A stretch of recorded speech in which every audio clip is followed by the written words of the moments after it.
Hello everyone, welcome to the AMC D&D game. I will be your DM, Stefan Tomaszewski, and I'm joined by Lena.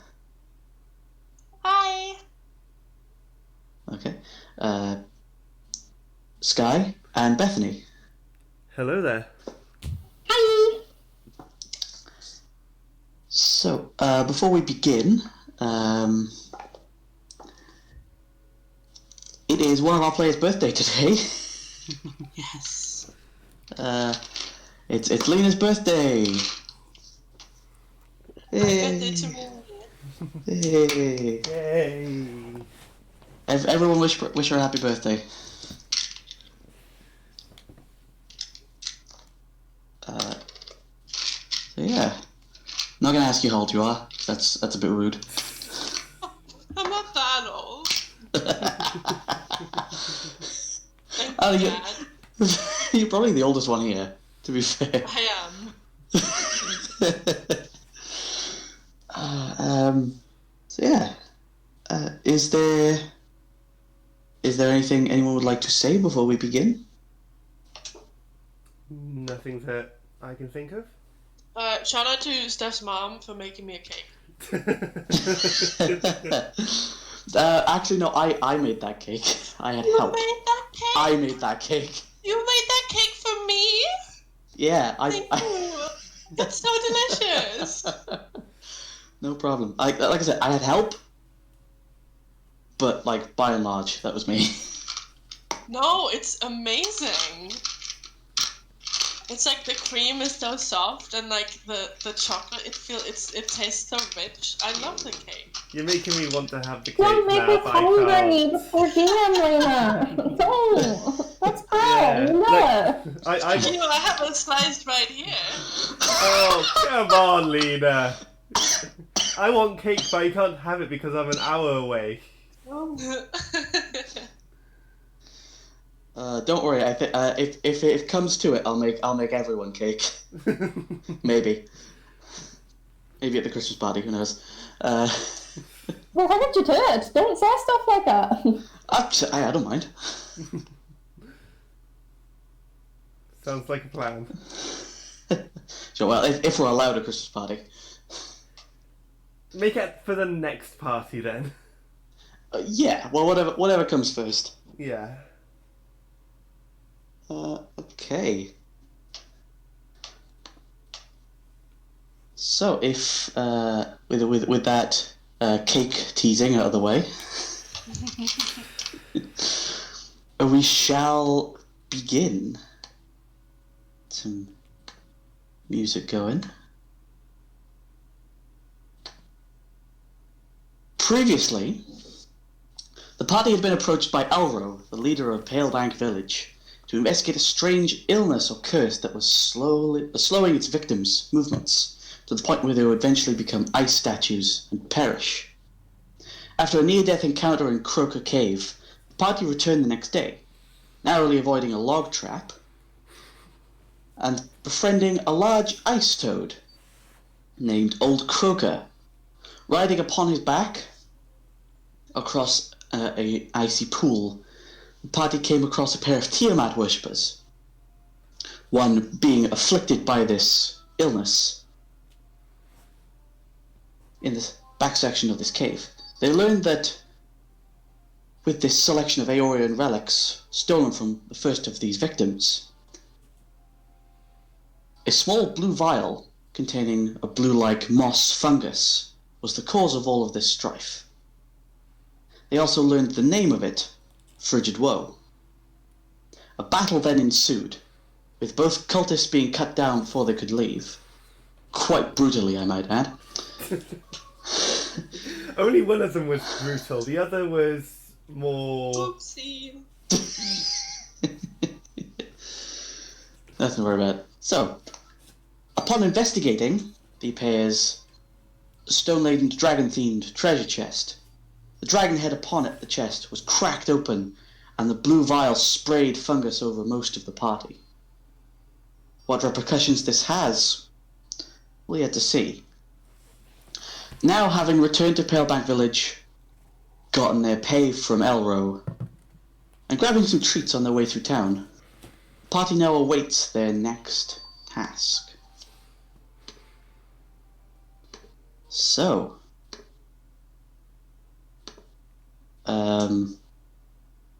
Poklo is there with you as well. Carter couldn't make it this week, unfortunately, but wish them well if you can. So you're sort of walking through town with your pastries in hand, and as you walk through, you see across the way, maybe about 50 feet away or so, you see a little shop, like a one-story shop with a little sign hanging from it that says Pelk's Curiosities. With the image of like a curving dragon used to make the letter P. And as you walk past it, you could see there's a few glass blade guards outside, and you see two coming out carrying what looks to be a frozen elf statue on a stretcher out of the building.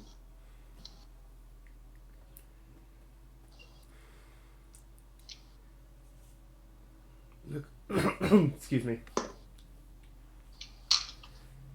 Did you guys see that? I want to say I didn't, but I did, yes.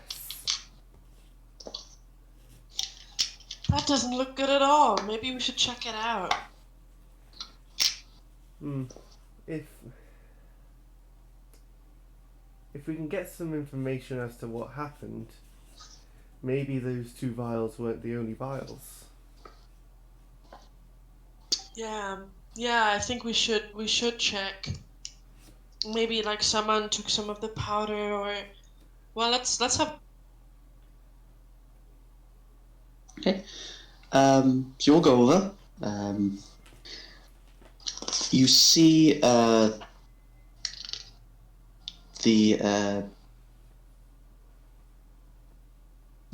scout that was outside Ergen's house, Mila, the Wood Elf scout, standing on guard, but she goes, "Oh, sorry, you're not this one. Active crime scene. Sorry."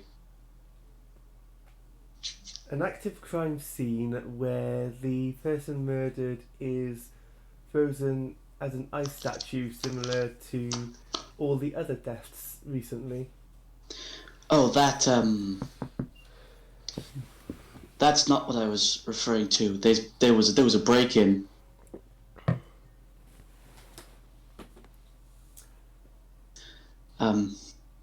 Yeah, there was we think that the break-in happened after the death. At least that's what we're thinking. It seemed the break-in happened maybe yesterday.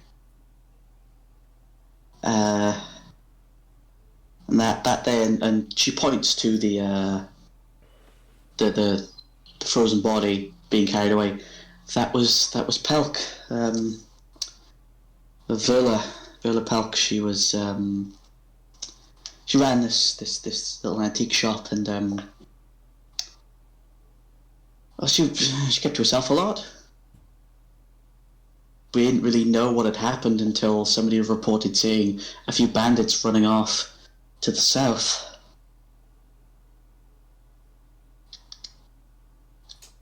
Well, that's not ideal. Well, never is, you know. Do whoever reported this this break-in remember seeing them make off with anything, or is the contents unknown? We were checking inventory, and it seems that if there's anything taken, it might have been a scroll or a potion or two. But this is an antique shop. She wouldn't have anything. You know. Oh, antique shop? Yeah. Like they would sell artifacts? Yes. Mm-hmm. Okay. Well, that's not ideal either. Poklo sort of chimes in, and they go, if I remember correctly, don't we have a receipt for this place? We do, and I'm gonna pull it out and check the receipt. Okay, so you check the receipt, and it is it's dated 2 months ago, and it indicates that one Ergon Wenth, the guy whose funeral you went to, sold several Aeorian artifacts to this shop, Pelk's Curiosities, for about 1,000 gold. The items listed are a dagger, a scroll case, a jade statue, a quiver of 20 arrows, a silver ring set with a jasper, and 2 blue glass vials. We did see 2 of those glass vials destroyed. Yes, one of them was destroyed in the cave. The other I burnt up myself.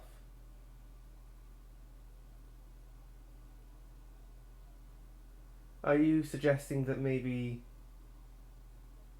there aren't any more?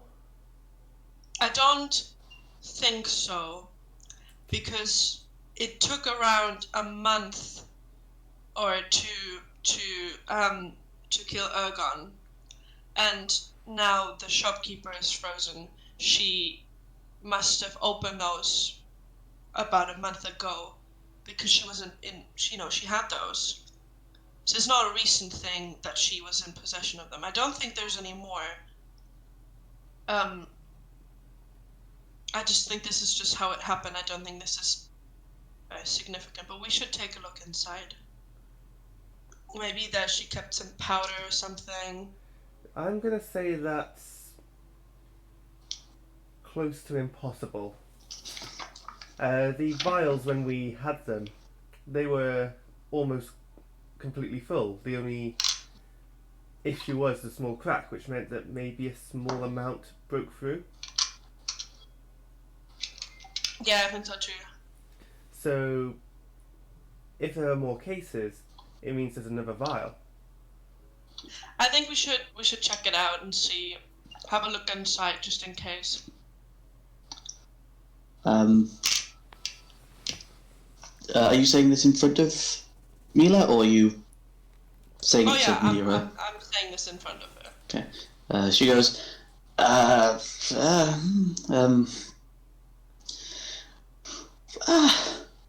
were hired to solve this. make a persuasion check. Okay. Oh boy, I need to open my sheet first. Persuasion. I'm proficient in those. If this is a crime scene, maybe we should let those investigating know to be extra careful first. Birthday rolls. So you say that, and Mila's face just sort of goes, looks around, and you can see like the other guards around. Look at her, look at you guys. You say, we were hired to do this. And they were like, oh, it's those guys. And one of the other officers goes, yeah, I'll let him in. Don't worry about it. So a gruff-looking dwarf. And Mila goes, okay, and he steps to one side and lets you in. I give her a little smile, a little wink. She gets a little red, a little flustered. Very nice. So you walk in. It's a 1-story, 2-room sort of cabin.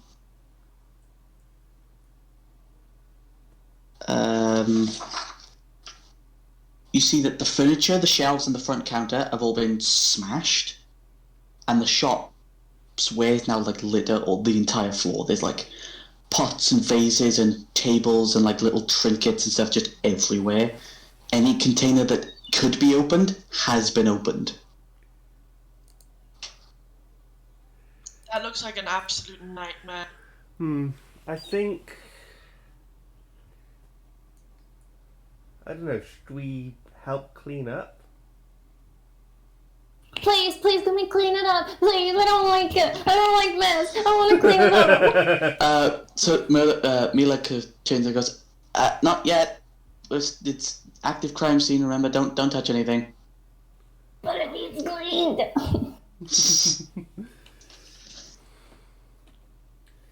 In that case, I'm gonna look at me and be like, listen, we're professionals here.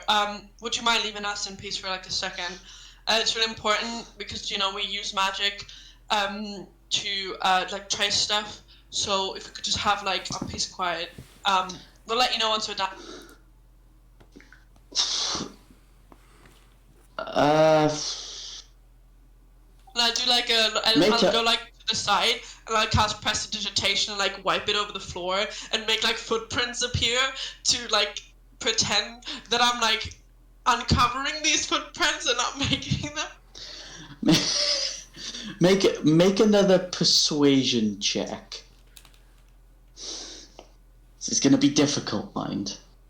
Okay, I did try to help myself make it more believable. Persuasion again? Mm-hmm.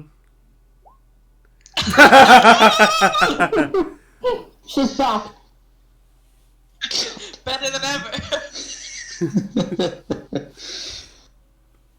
God. Okay, so you say you do that, and she's like, okay, 5 minutes.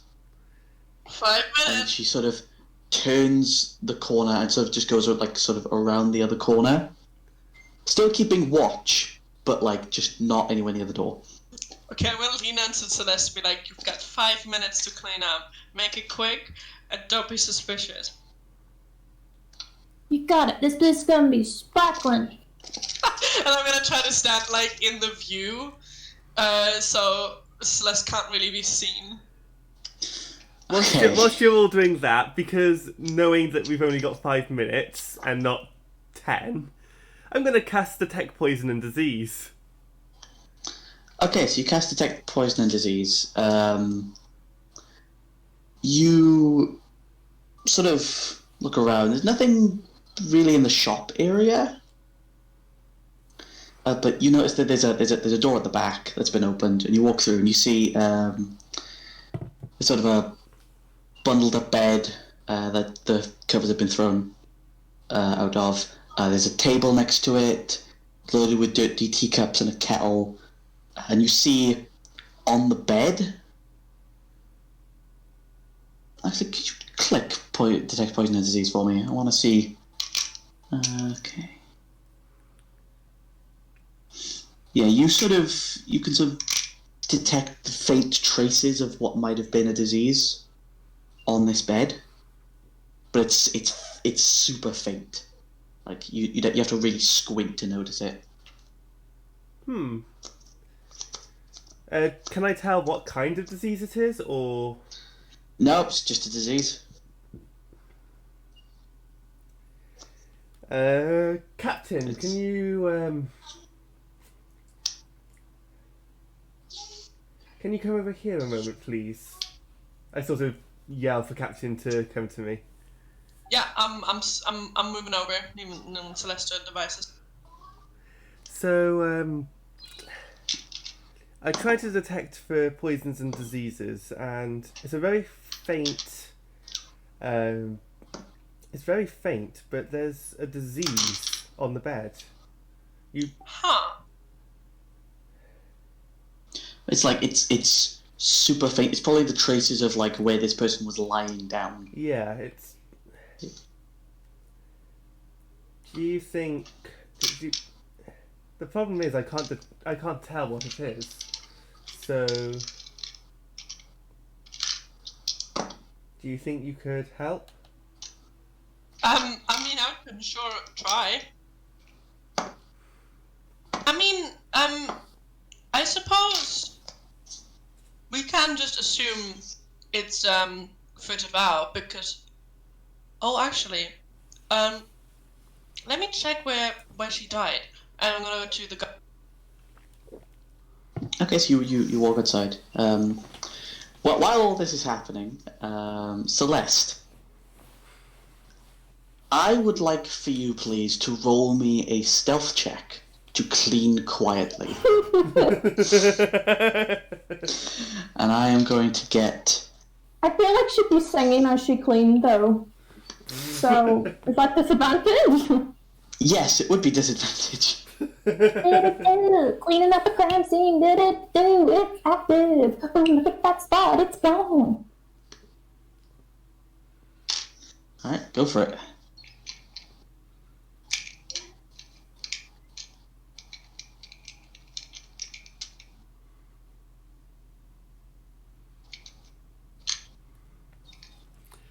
Oh no. Whoa! So you start singing that, and you see one of that gruff guard from earlier walk in. Hey, where? Hey! And like run in and like take the whatever you're like a vase, like takes it off you, puts it down, goes, right, and grabs your hand and takes you outside. Ah! I just want to clean. He takes you outside, like places you just outside the door, goes, you wait here, and Just wanted to clean. Mila! And sort of runs back around and goes, oh, sorry, thought I saw. Yeah, and she just stands next to the door, looks at you and goes, and just looks like, what did you do? I got thrown out for cleaning. That is the worst reason to get thrown out of a place. She just looks at you and whispers like, it's a crime scene. It's not a crime to clean. This is the murder weapon? Get off my ass.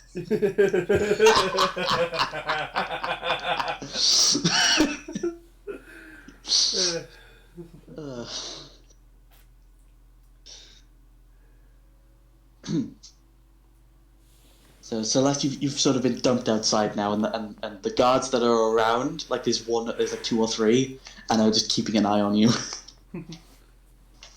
Making sure you can't go back in, basically. Yeah, more or less. Captain, as you come out, you see Celeste standing just outside the door, and Mila is now standing next to the door again. Cap, look.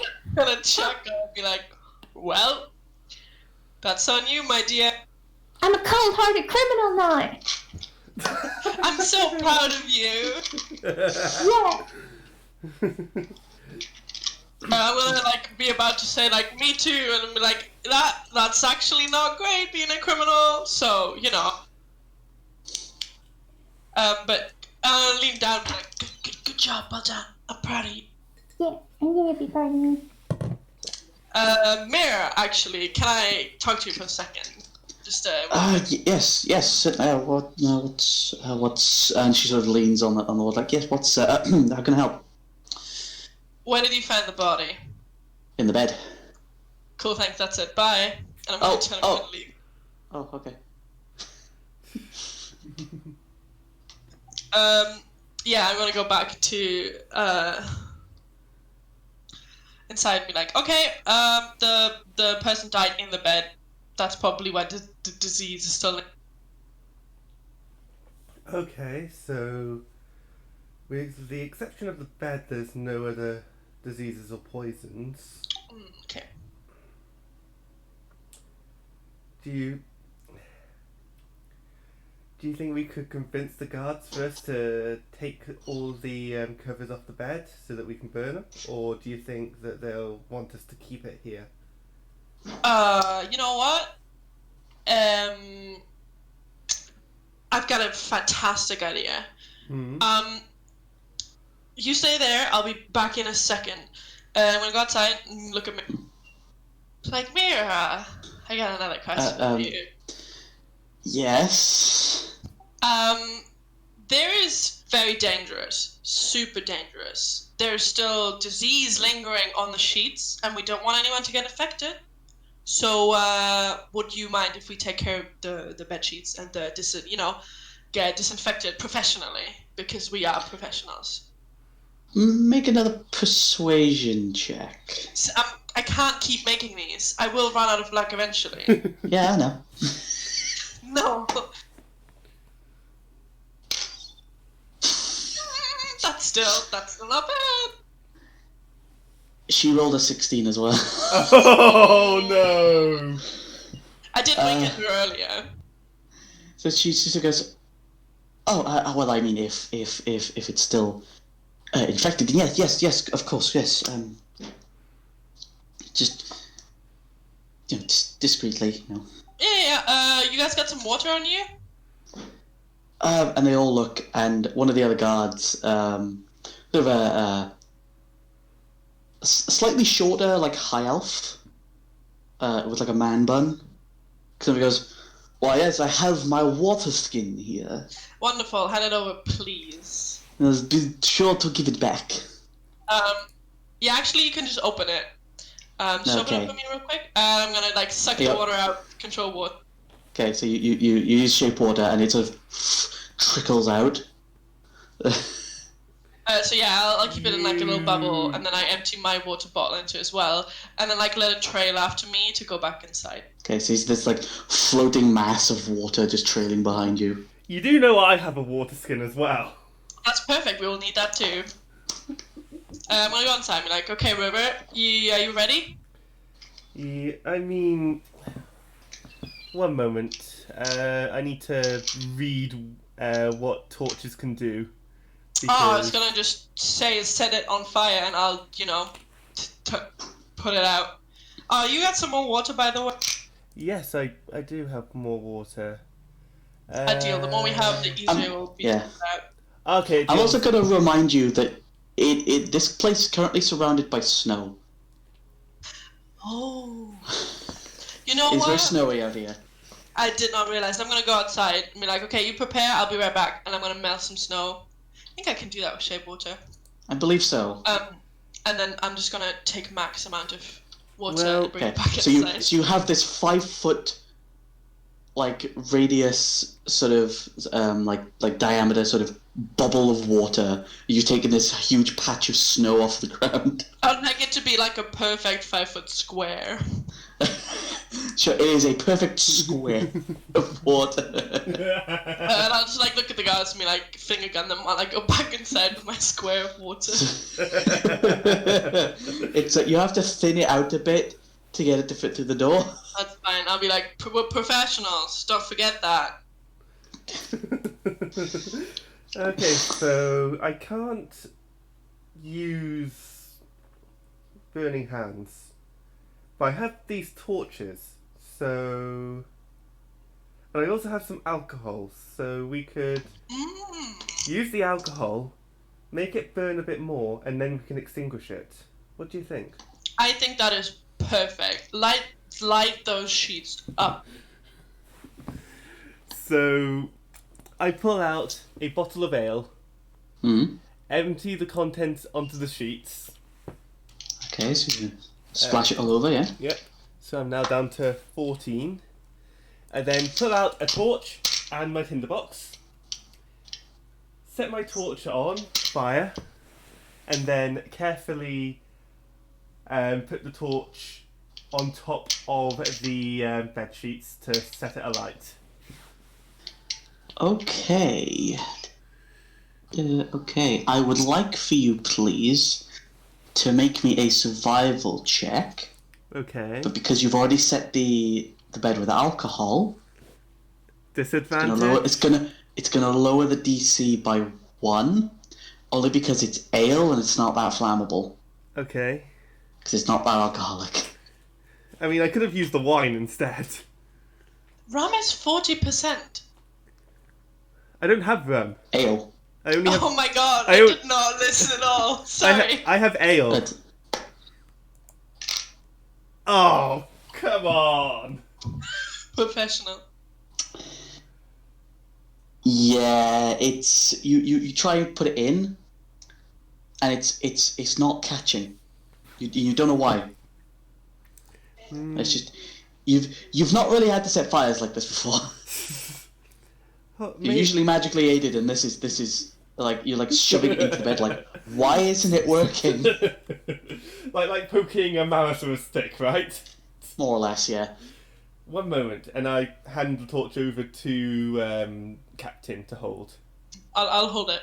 I get my bottle of Elvish wine, one of the bottles, I should say, and I pour all of that onto the bed as well. Okay. It now smells in here of like like wine and ale and like a bit of sweat too. It really smells in here.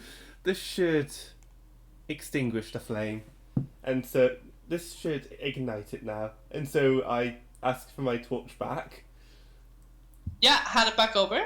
and I try to ignite the bed again. Okay, roll me another survival check. 40. Okay, so you try and look for the bit where it's most concentrated, and you sort of place it on, and you sort of roll it around a bit, and it does end up catching, and it starts catching slowly, and then it catches with the rest of the alcohol, and the whole thing just goes up in flames. Like this entire bed is now on fire. I'm gonna wait till it's like reasonably burned, and then I'm just gonna hover the water on top and just lay it down in like a sheet. Okay, it takes about a minute or so, but eventually gets to the bed frame, and as soon as it gets to the bed frame, you splash the water over it, and it instantly douses. It is black and charred, but the whatever the mattress was, the bed covers, the sheets, the pillow, it is all burnt. And there is no disease here anymore. Hell yeah! But but it also really smells in here now. I'm gonna be like, Like it smells of like burning wood. this is gross. River, we should leave. I think we did our job here. Yeah, I think so. Could you extinguish my torch, please? Oh, absolutely. And I'll like wish the water around to turn it off. However much water is left, you just sort of stick it in. I'll like soak it off and just... I put the torch back into my bag, no longer usable, and make a mental note to destroy the torch at the next opportune moment. Fair enough. Okay, let's go. Hey, Celeste, what were you doing this whole time? Am I being like thoroughly watched? Not thoroughly, but like there's like 2 or 3 guards, including Mila, outside the house in your general vicinity. That if you tried anything, they might notice. I wanted to tie their shoes together, but they might notice that. Okay, just do it. Be a criminal. Yeah, I wanted it. I'm a criminal. Yeah. Alright, what are you doing? I'm gonna try and tie all their shoelaces together. Okay. This is going to involve 2 checks. Firstly, I need you to roll me a stealth check to not be noticed doing it. Is it just a normal one? Just a normal stealth check.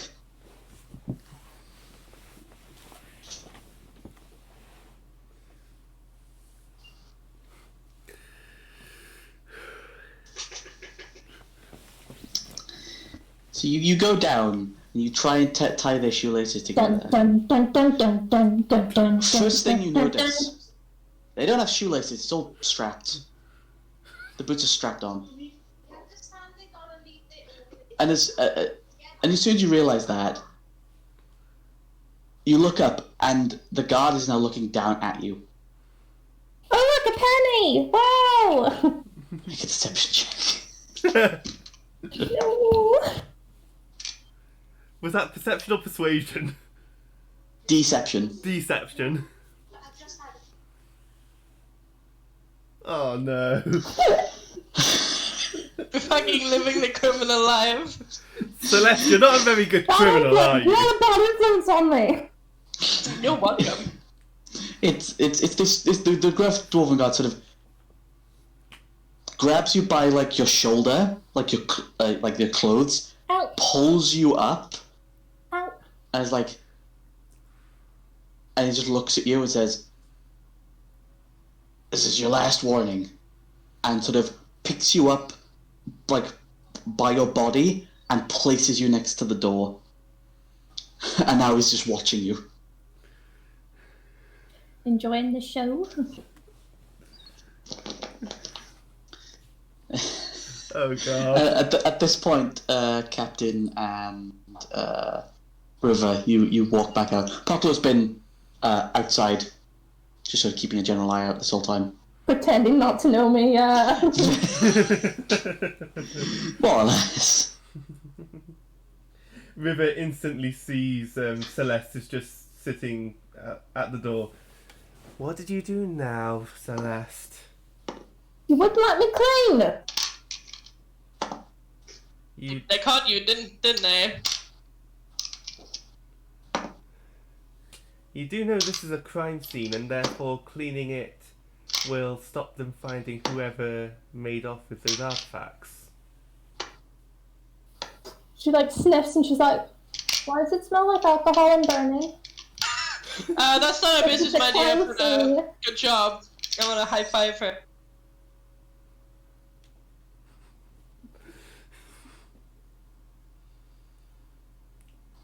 Alright, so what do you want to do now? I say we maybe turn in for the... We need to work out where to go next.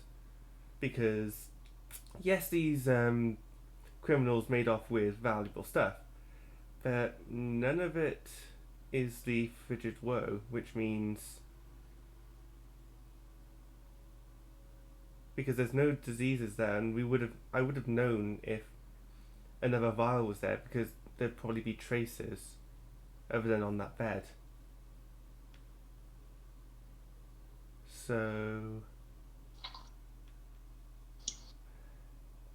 why don't we go back to the tavern and ponder our next move? Yeah, I'm with you there. Come on, you little rascal. No, a high five, Celeste. Yeah, I'm a cool kid now. So as you begin to walk away, one of the a guard walks up and goes, "Hey, do you guys smell burning?" And then they all look at each other and they all run inside. Oh God! I'm assuming you make haste before they come back out. Yeah, the moment they all run in, we're like, run, run, run! I'm going to grab Celeste by the hand, and grab River by the hand too, and we'll just sprint. What about Okay. Poco? He's a turtle. They're slow. Get him. No, Poco is actually keeping up fairly well. Did I just? Poco's doing just fine. Yeah. Did I just do a bad? You Find didn't out. burn the entire house, so I mean, it's character development. It was a controlled flame, okay? Yeah, you did amazing. That's perfect. That's all we could hope for. We handle this like professionals. So you say that as you... If they question it, then I'll just say that the best way to destroy this disease was to burn it. Yeah, like we didn't destroy anything, just the bed. We burnt it, and we made sure we had plenty of water to extinguish the flame once we were sure that the disease was gone. We tried to preserve as much as possible, but given the disease, this is what we had to do. Yeah, like there I don't see a problem there. It doesn't help that I have had today some alcohol, and therefore I'm not strictly lawful. Yeah, there's no problem there. Yeah, that's fine. Right, so I'm assuming you guys make your way back to the Jolly Dwarf. Yep. Yes. Yes. You guys have... It's probably about 2 o'clock in the afternoon at this point. So you guys can spend the rest of the day just not doing much. And, Keeping out of trouble. yeah, I want to sit Celeste if you'd down. like. She's got a taste for the life, guys. Yeah, I'm gonna sit Celeste down and be like, alright, listen, I'll show you something cool. I'll pull out a kind of deck of cards. Oh, I don't know, do I have a deck of cards? Let me check. I'm sure you could magic up a deck of cards. Or borrow Yeah. some. Yeah, I'm sure we could. Okay. You have precious agitation, right? Yeah. I believe you can make non-magical trinkets with it. Oh, you reckon I could make a deck of cards? That'd be amazing. I would let you make a deck of cards with it. Hell yeah, I'll make a deck of cards with my magic. I'll do like some sick card tricks because I assume it's my magic and I can do whatever the heck I want with it. Yeah. I'm Put dragons in the cards. Put dragons in the cards. Absolutely. I'll make them look super cool. Celeste, right here, and I'm gonna show some card tricks. I'm going to use detect magic to make sure that the deck of cards isn't magic and it is just Captain doing the magic. I'm going to ritual it so that I don't burn up a spell slot because I have no spell slots. So you detect magic. The cards are magic because they were made with magic. The cards are magic because they were made with magic. Yeah, they're made with prestidigitation. Yeah. Okay, so how can we be sure that it's you performing the trick and not the cards? Because that's not what prestidigitation does. I'm absolutely not performing this trick. I'm using 100% magic to fuck around. There's no skill from me. This is all like me flipping the cards to be like, is this your card? And just make sure I show the card twice. Okay, that's enough for me. Captain, give me a performance check to see how well you perform these tricks. Performance. What? But you are getting really good rolls today. So, despite the fact that you are not a stage magician, you pull Celeste's attention very, very well. That's kind of easy to do, though. Let's be honest.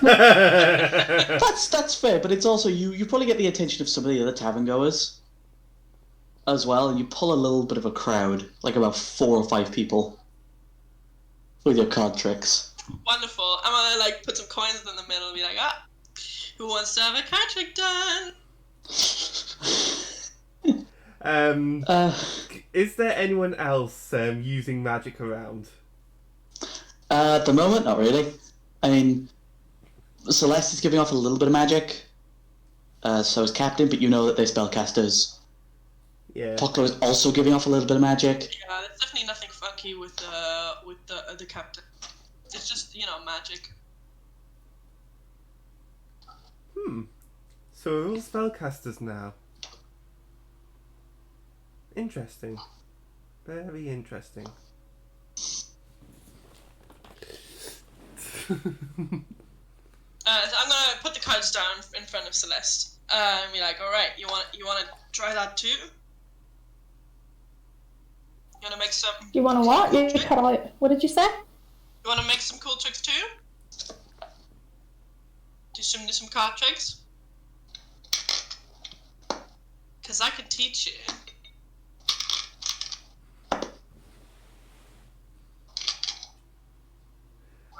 I get the feeling that when we level up next, Celeste might just multi-class into wizard. It's fucking rogue, my man.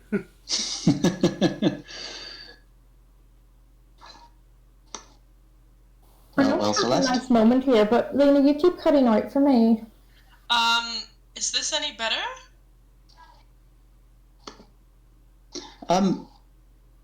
Bethany, try disconnecting and reconnecting. Will do.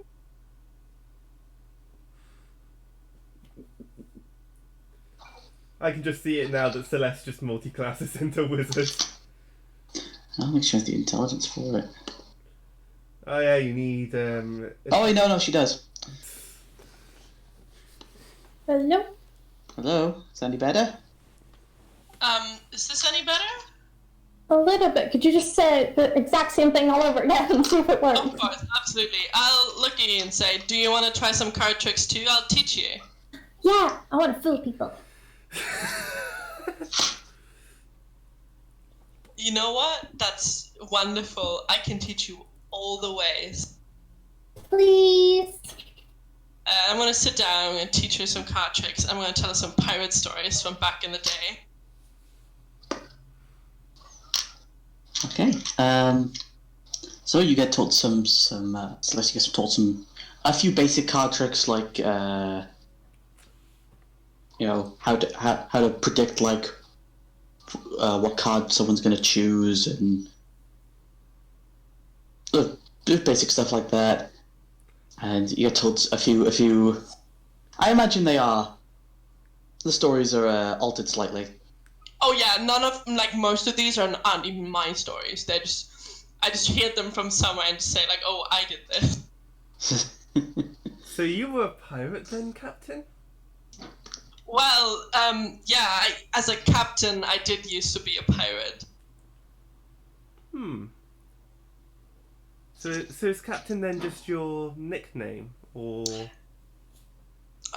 I never really owned a ship, but well, I did used to own a ship back in the day when, I had a crew. They were super lovely. There was like this drow. She could knots behind her back, anything, and she was like a rope artist. Every time you would tie her up, she could just get out. It's amazing.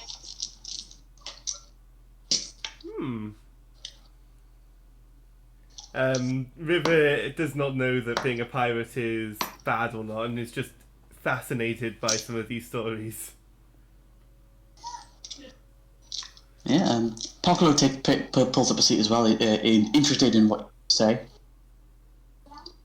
Yeah, and I pull like all kinds of stories out of my sleeve. Out of my many mives.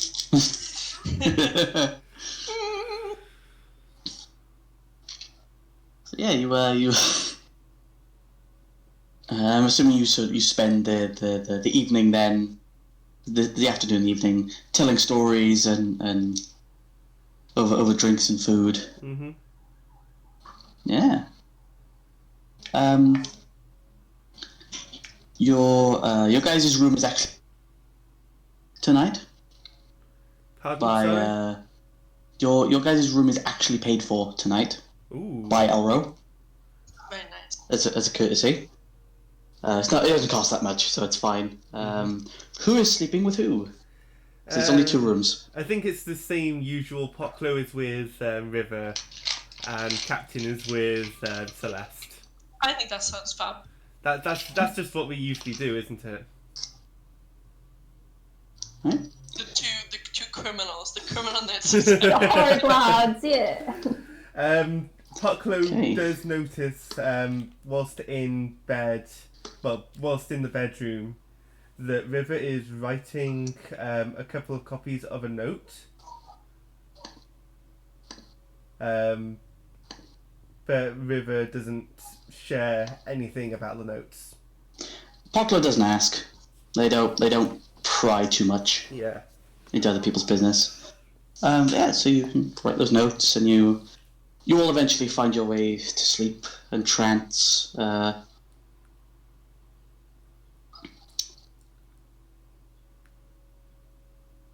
River. Yes. When you wake up in the morning, not River, sorry, Celeste. It is freezing in this room. All of a sudden. Like, you wake up, and you remember going to sleep and it was all cozy and warm, and you wake up and you're bundled under your covers and it's freezing in here. Captain, you sort of... Can I tip Captain's covers? Yeah, well, Captain trances for only 4 hours, so I imagine Captain's been potching around. Captain, you notice, like, partway through the night, and especially now when Celeste is waking up, Celeste's face, arms, and upper neck have blue veins crawling up them. This is not ideal. I'm gonna try to keep her like as warm as possible with prestidigitation. You can try and keep her warm, but it's not going to really do much.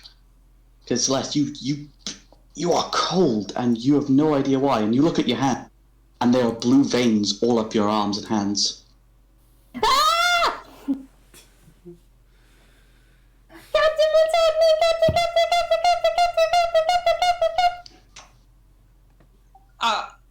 I'm just gonna hold her mouth shut. Okay,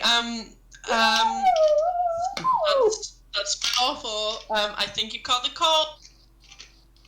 But I don't want to be cold. Well, we can try to solve it, actually. Okay. Yeah, let's just go downstairs and have some warm breakfast. Maybe that'll warm you up. I'm bringing the blankets, though. That's okay. I don't think it will do anything Let me have this. Let me have this Okay, knowledge. okay. You know I'm what? I bringing the think blanket. it'll help, I think. Let's go. Okay, so Celeste, just for your knowledge, you have contracted frigid woe. The symptoms include fatigue, chills, and visible blue veins. Your speed is reduced by 5 feet, so I will do that for you now.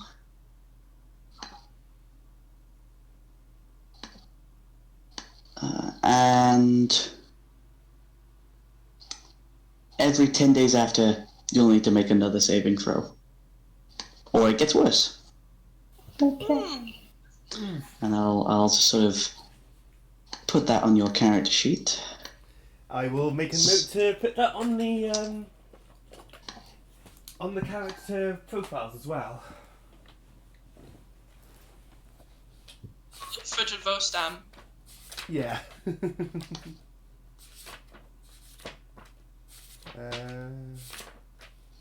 So this is just for your knowledge.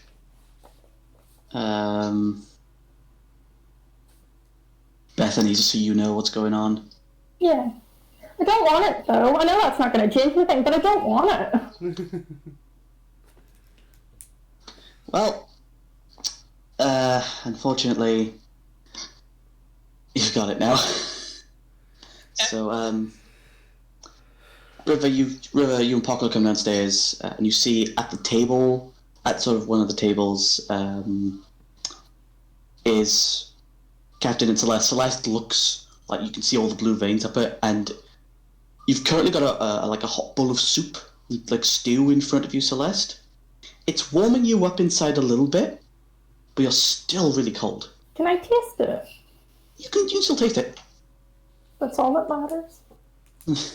And it's helping a little bit. It's helping to alleviate the symptoms a little bit, but you like your movements are a little more sluggish as well. Like things feel slightly stiffer, like in your movements. River is both shocked and surprised at this, and also a bit confused.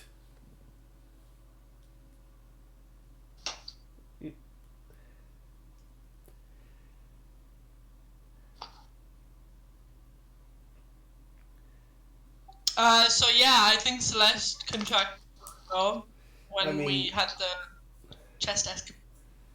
Then how come you or I don't have it, Captain? Me Oh, I and didn't breathe any again. I did. Yeah, didn't you fail your saving throw as well? No, I failed. So I breathed River, in. make a quick medicine check for me. Sure.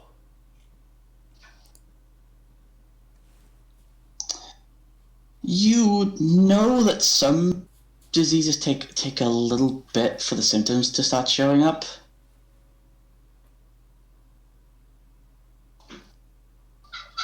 Like it might take some time for symptoms of a disease to turn up. So Maybe yeah. Maybe I have it, but I'm, for now, asymptomatic. Well, that could be. Let's just keep an eye on that. But I think I would like to help Celeste.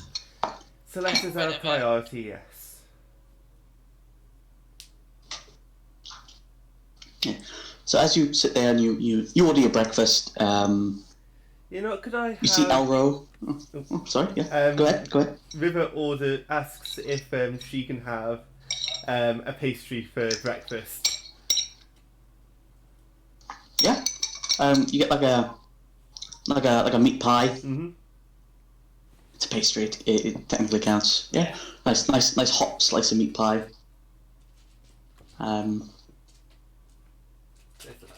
What did Captain order for breakfast? Eggs again. Surprised you didn't order black coffee, but Oh, you know what? God, I knew someone once that had. It was on a shoot. All they had for breakfast that day was black coffee, and I didn't see them eat anything for the rest of the day. I was that's really just. He was driving for like 6 hours that day as well. big dig energy. Jesus Christ. Anyway, yeah. So if you want some black coffee, you can absolutely have some black coffee. Yes, I'll have some black coffee and some eggs. Yeah. So black coffee and eggs. Set up. So as you're sitting there enjoying your breakfast, you see Elro, the Elven Ranger leader of the town, walk in. And he comes up to your table. He goes, "Well, I got some sad news."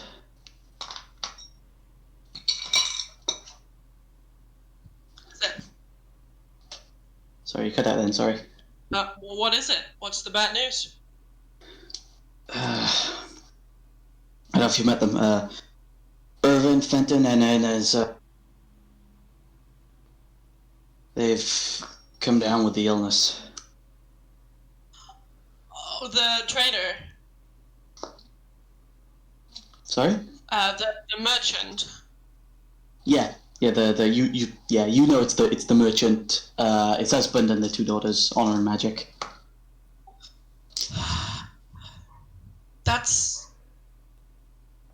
That's really unfortunate. And he looks at Celeste and goes, "Ah, damn it." Alright, well, I have information anyway that might prove useful. Yep. Let us know.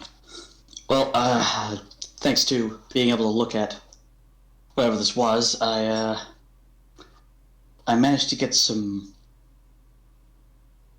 information. I conducted some research on some old lore back from Uthadern, and the disease is called frigid woe. Apparently, it was made by some Aeorian scientists as a means of fighting the gods of some kind. It's designed to not be healed by traditional healing magics. Is there any kind of cure, or is that unknown? I was going to get to that. There is one known cure.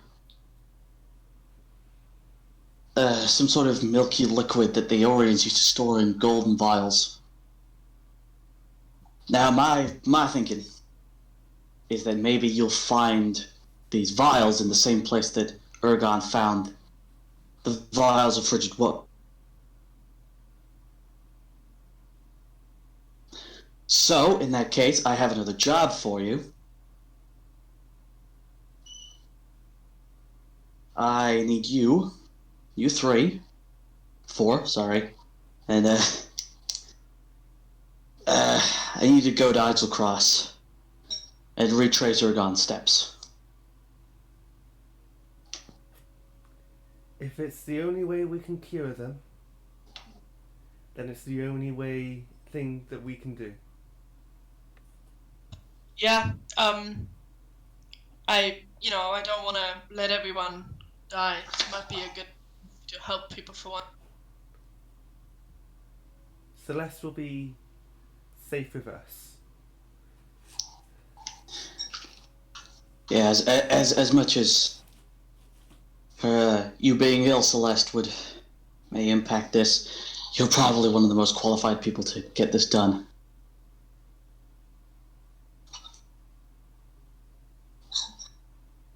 Well, I suppose.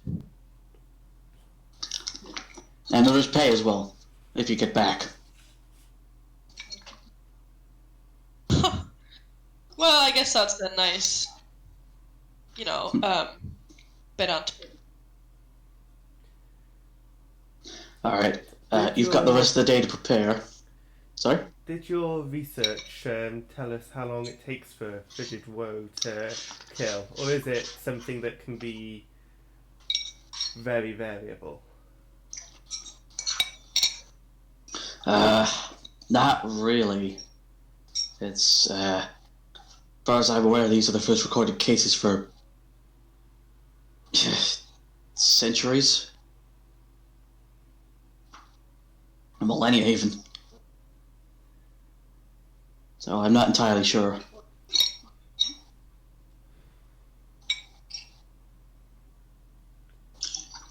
Alright, Well, that's... that's your wild ride then. So I've managed to book you passage on a Glass Blades ship. It's called the Rimmer Has, and you'll have about a day to prepare. You can probably see the ship docked on the docks just outside to the north. I would recommend getting warm winter clothes, rations, supplies, that sort of thing. It's very cold up there, from what I've heard. What, I suppose we should finish breakfast then and get going at some work. Mm-hmm. When you've got everything, let me know when you're ready to sail, and I'll.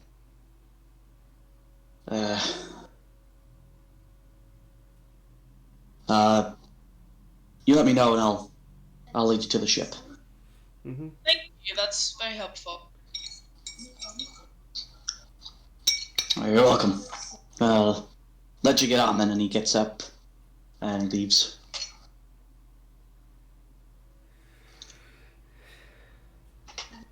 So, we know what we need to do. Well, yeah, let's start with the basics. Let's get some warm clothing. Let's. You guys... I'll meet you guys outside. I need to talk to the barkeep. Yeah, we'll wait for you, no worries. River heads over to the bar, passes a note, one of the notes to the bartender, and says, "Don't read this unless I don't make it, okay?" Sort of, all the dwarven barkeep sort of takes it and goes, "Aye, alright, alright," and he sort of tucks it into his apron pocket. Mm-hmm. Everything alright there, lass?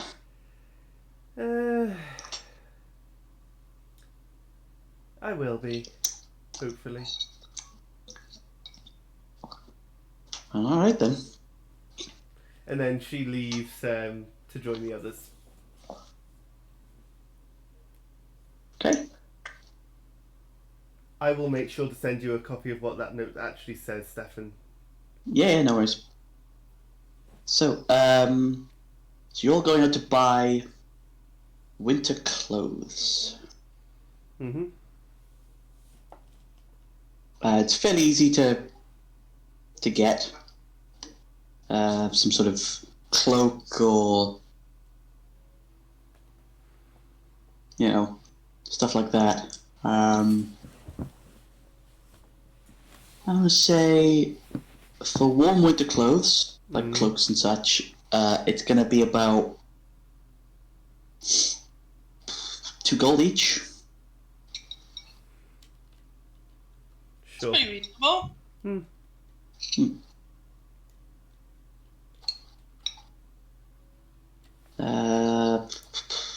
And consult my player's handbook for the price of.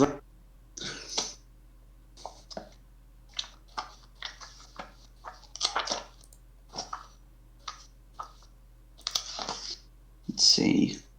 For 1 day's worth of rations is 5 silver. River isn't going to buy any rations given that she has a month's supply. She is, however, going to buy another 3 bottles of ale.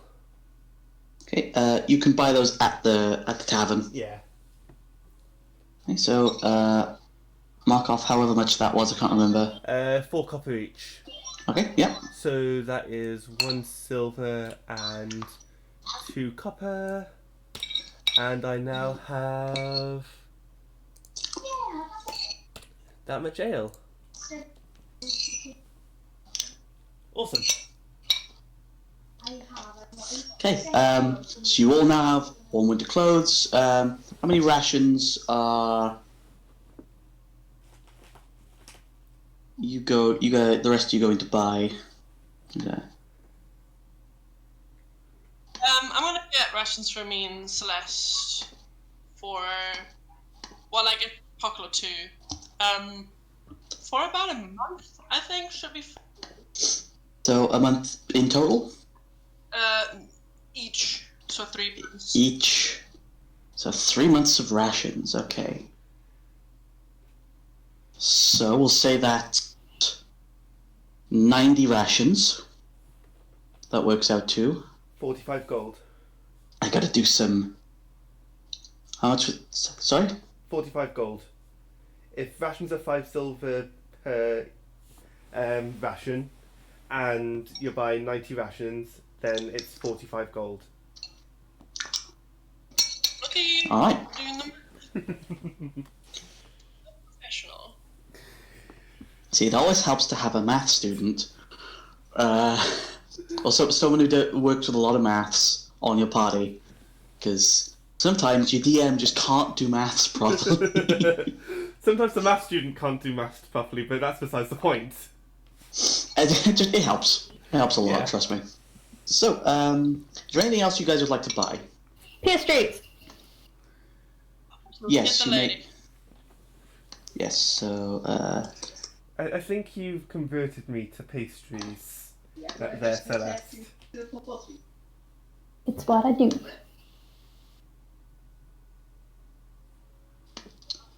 okay, so I'm gonna say each pastry is like 4 silver.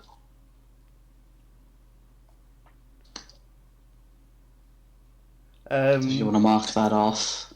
River just hands over 2 gold and says, "Keep the change." And the guy the sort of, it's about young gnomish lad goes, "Oh, okay, all right then." Hands you your pastries. Hmm. Thank you, River.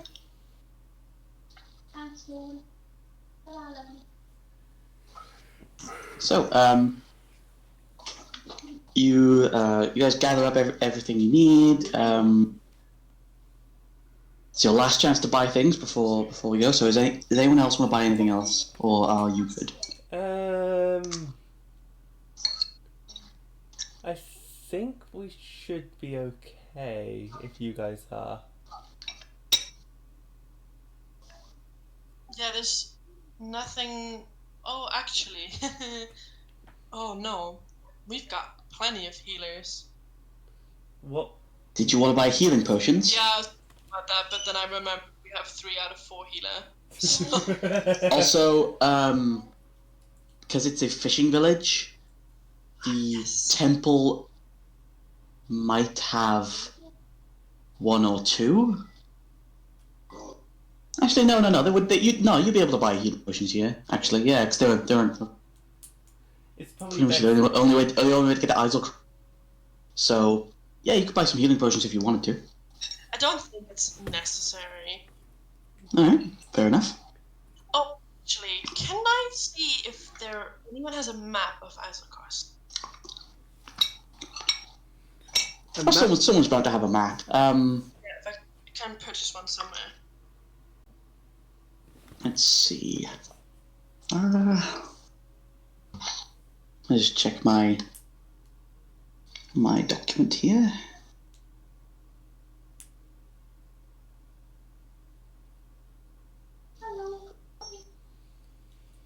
Here we are. So it's gonna be about 40 gold for a map of Isle Cross.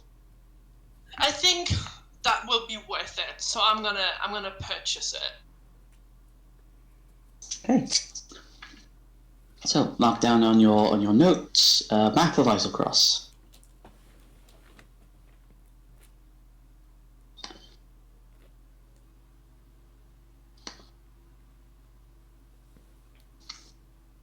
Yeah, it's they've probably got like a little style somewhere for like people coming through wanting wanting a map, but they're also quite expensive to make, because traversing Islecross is very difficult. Yeah, I'm gonna put it in my cool scroll case that I got now. Ooh. Awesome. Yes, you pop it in there. If you guys are ready to go, so you come up and you see Elro. It's been like a few hours later now. It's probably just coming up to afternoon. You see Elro sort of standing there, and you see a large sort of sailing ship.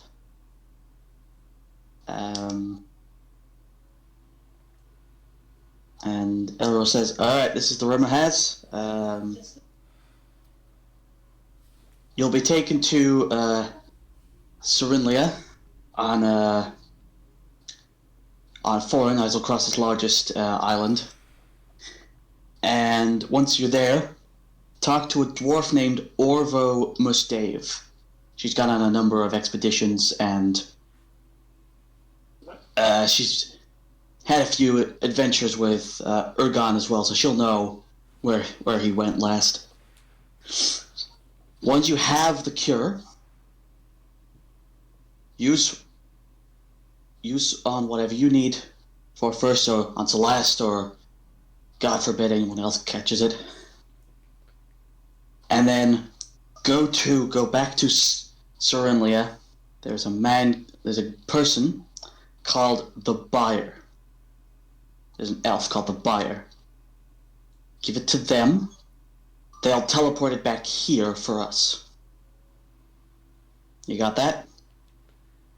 Got it. Just so you know, this is a lot of information. So we go to Orvo, a dwarf. She has led in expeditions. We'll go with her. Yep. Then, when we have the cure,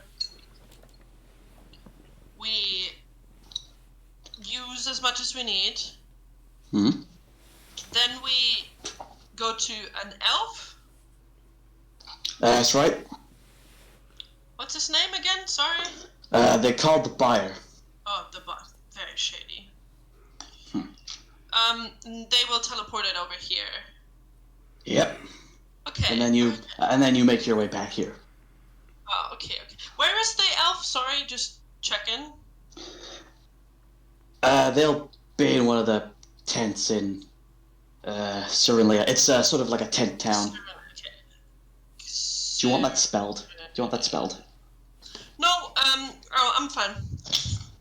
Alright. And,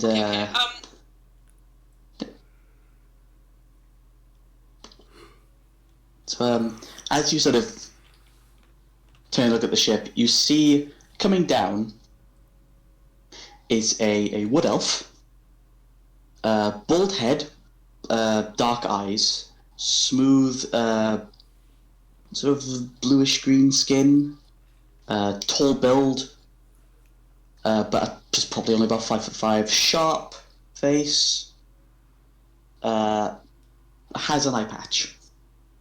He's wearing an eye patch. Wearing wearing a breastplate, but underneath it, like, sort of very nice, like, so in the colours of the glass blade, sort of the greens and the golds. Goes, guess you're the passengers. Captain Inyelian at your service. Come on, I'll introduce you to the rest of the crew, and show you where you'll be sleeping. Can I see if I know that? Sorry? What was his name again? Sorry, Lena. I didn't cut you off. She was called Inyelian, and I'll spell that for you.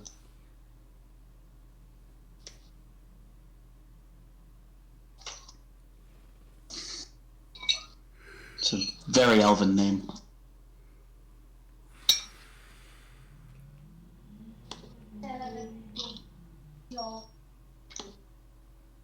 Thank you. No worries. So she shows you on board. Elro sort of gives a curt wave and then heads off. River is trying to stick as close to the middle of the boat as possible. Okay. This whole boat is packed with elves and dwarves. Of course, being of the glass blades from Utherdurn, which is mainly elves and dwarves, you would see a lot of them around. And the captain goes, "Okay, so crew you need to keep note of. That first mate, Bifund Earth Delver. You turn, you see a 4'2" dwarf, shoulder-length black hair, short beard, sailor's garb with a green sash, sort of talking to one of the miscellaneous sailors. He's very stern, but he's got a good heart. You got the quartermaster, Endon Bancrafter. He's a half-elf. You just notice this half-elf man, very, very young. Like, probably, like, late teens, if you had to imagine. Cropped, curled blonde hair, blue eyes, silky, sort of very dark skin. About 5'10", oval face. They sort of looks to be writing down inventory, almost. Checking inventory and making sure everything's set to go. And you'll meet the cook, Adriel. She's nice. And she looks at Captain and goes, "You'd like her." And the bosun, Glurry, he's, let's just say he's competitive.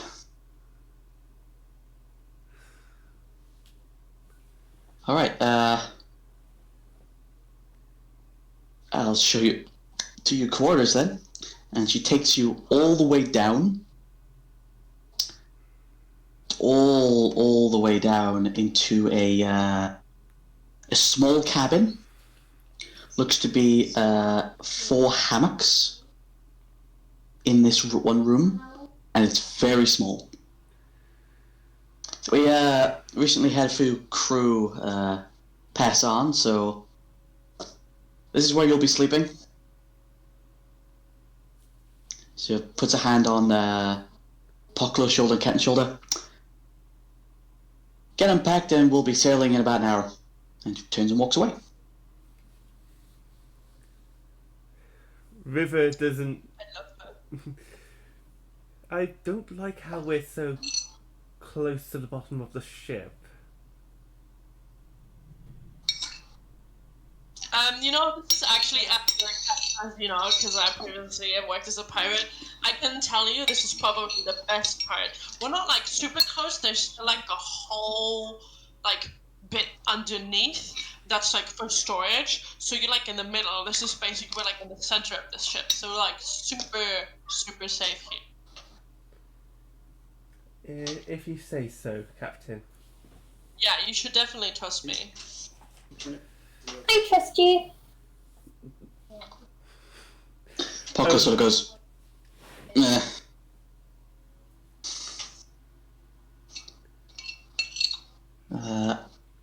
Hey, you guys unpack, choose what bunks you get, and you eventually feel sort of the ship sort of start to bob as you make way. As the wind picks up on the sails, you're pushed forward and away, sort of a gentle pace that sort of picks up slowly, and whoever's on the top deck quickly notice the temperature drop as you move further away, as sort of the ocean winds ripple across your skin and through your hair, carrying sort of the salty smell of the ocean with it, and the ground beneath you sways very lightly as the ship bobs along the water. This is the norm for the next 9 days. And we're going to take a break here as you set off across the seas of the frigid north.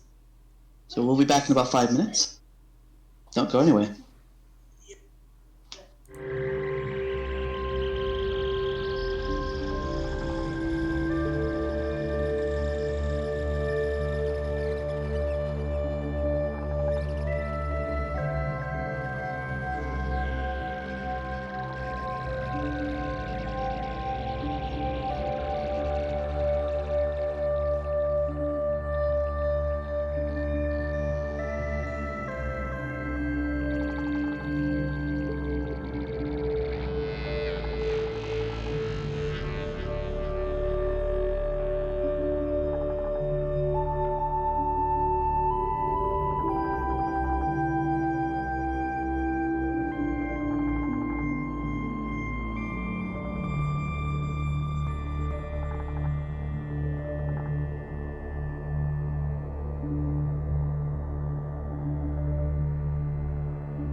Okay, welcome back, everyone.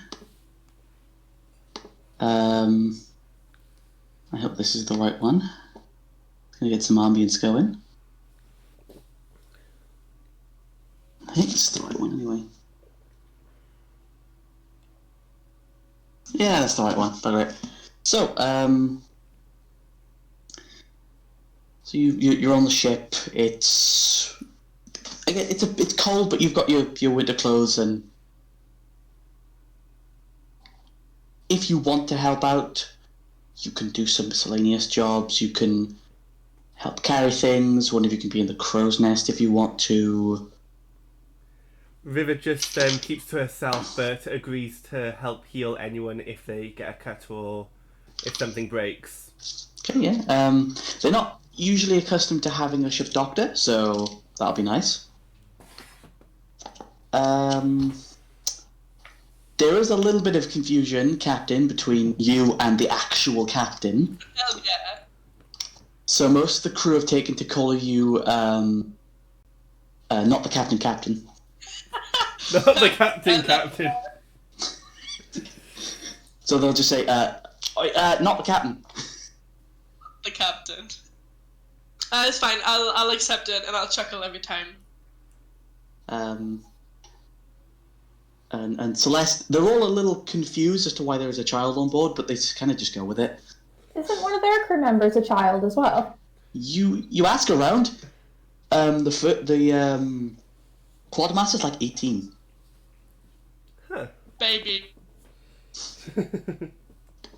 Yeah, he's young, but he has apparently been serving for the last like 2 years. So I'm like 125.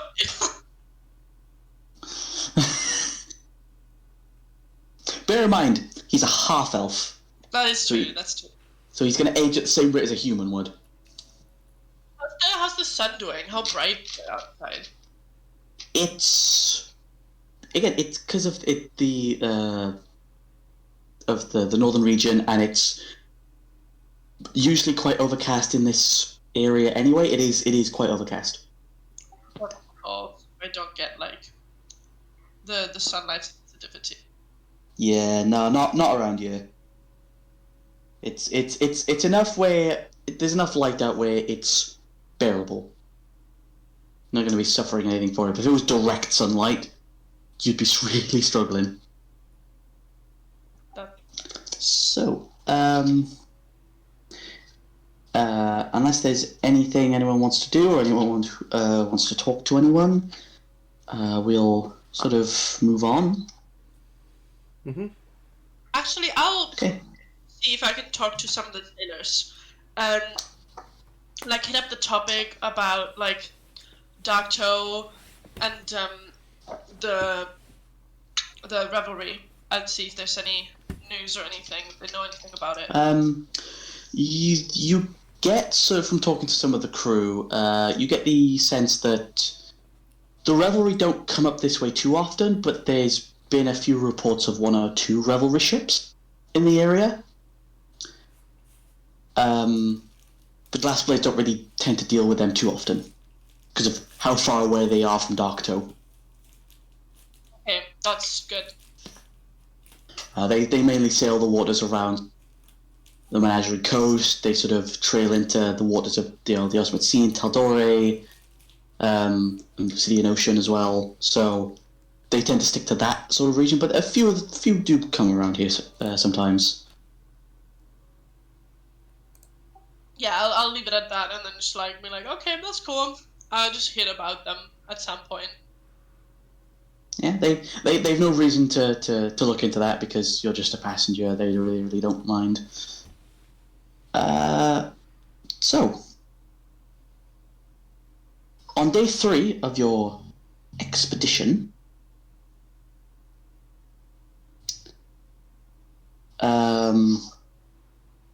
you sort of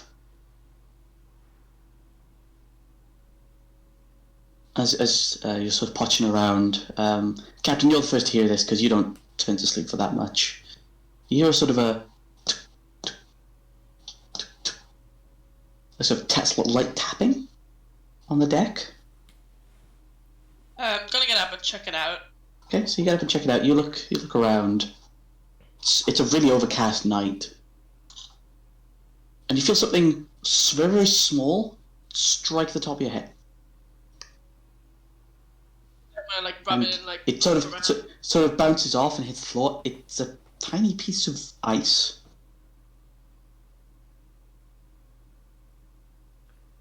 I'm gonna look up and like see where that came from. Yeah, you look up and you see a few more come down from the sky, sort of tapping all over the and you notice it starts to hail. Shit! I'm gonna sprint back inside. Yeah, you sprint back inside, and the rest of the crew are like. You can see the rest of the crew are like taking like bits of planks of wood. Like the bosun is like handing out like planks of wood for people to hold over them while they work. But it's you don't really make much headway that day, unfortunately. And the rest of you wake up, you come up onto the top deck, and it is covered in tiny bits of ice.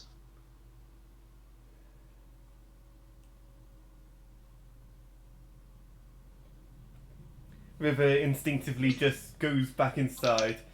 I am not dealing with this today. Okay. First mate shouts over and goes, "I don't blame you."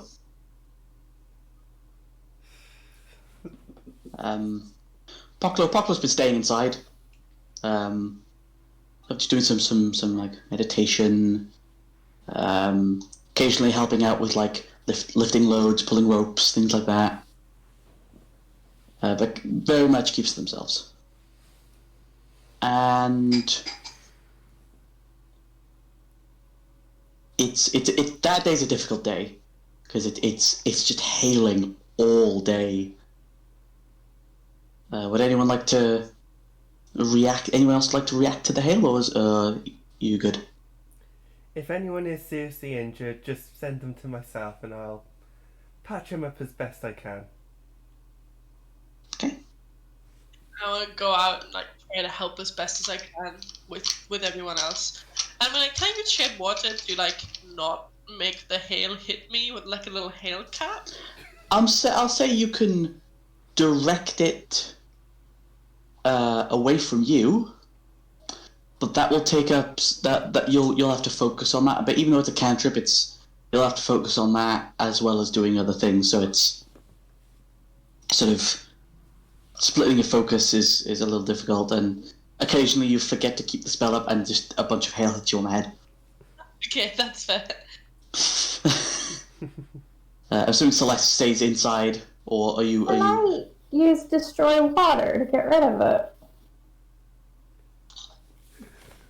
Ooh, can you? Could you click that for me, quick?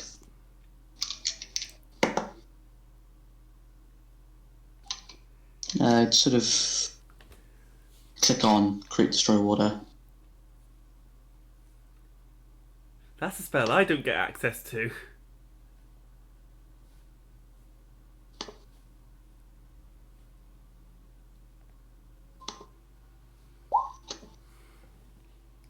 Okay, let's see.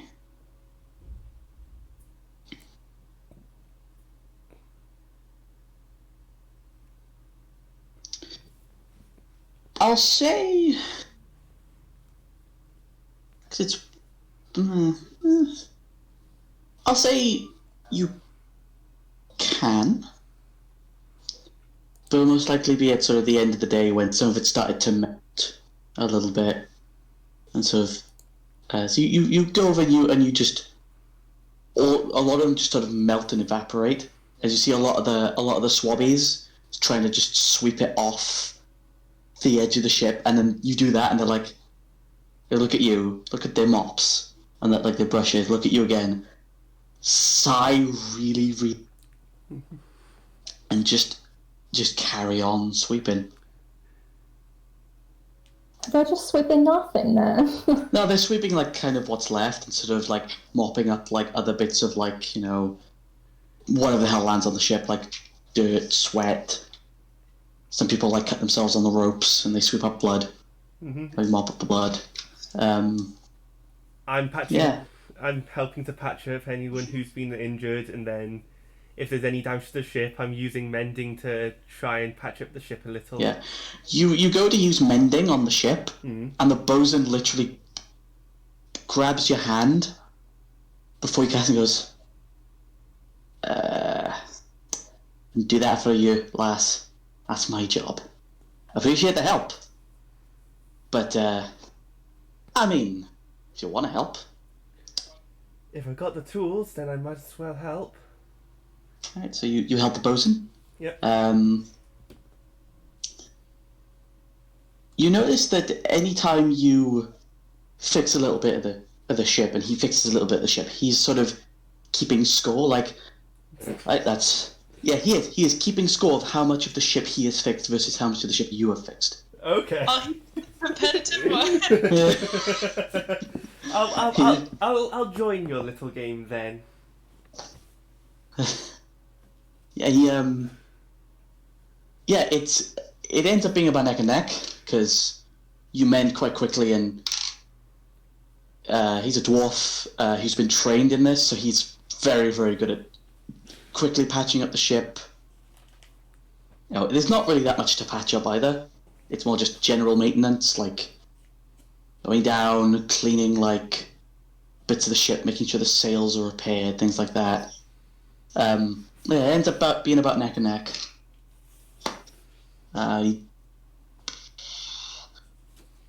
Roll me a constitution check just to see how much you get done. River.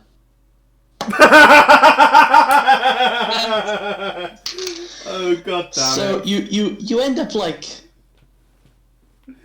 like focusing on this one little bit of the ship where like some of the wood is like been scraped away by like barrels moving across it and stuff, and just sitting there, you're repairing that, and by the time you're done, you look up. It's been all day, and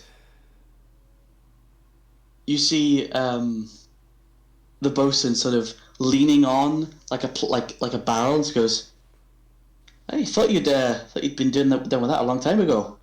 Looks like that's one to me," and he walks off. River is just confused as to how little she's done, and makes a mental note to try and do better next time. Bless. Right, so yeah, so that day passes. Because it's cold weather, you're gonna get things like hail, snow. Sometimes the wind picks up a bit, and you guys all have to hang on a little bit, but there's nothing too strenuous. On the 7th day, you guys are sailing out, and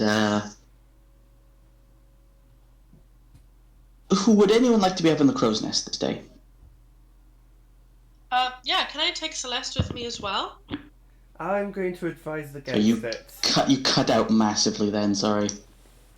Oh, can I go and take Celeste with me? Yeah, you can take Celeste with you, so you both... River objects heavily to Celeste going up there.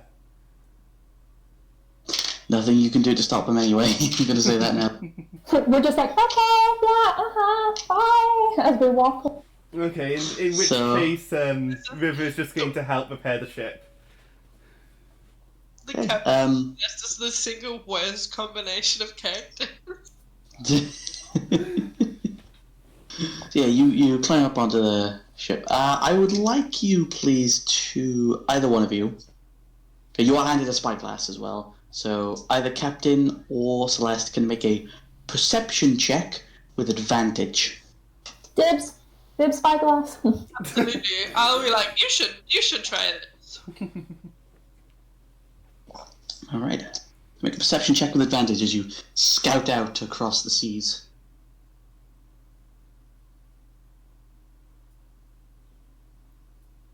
Ooh. Oh, Ooh. nice job.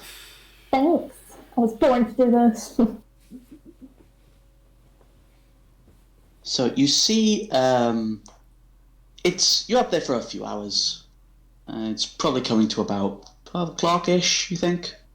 Midday. And you see, coming from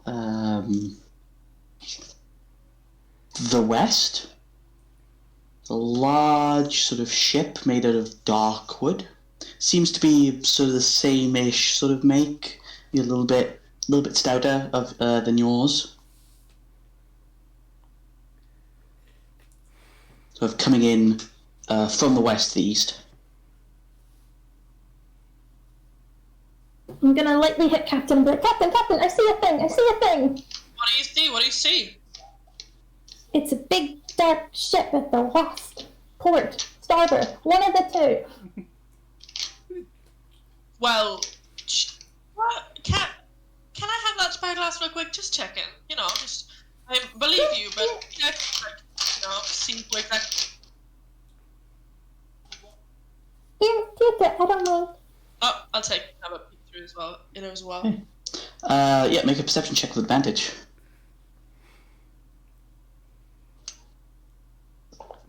Nice job. You look and you see the ship now, and with your knowledge of sailing vessels and such, you look at the flag that's raised above, and you recognize the flag. It is the flag of the Revelry.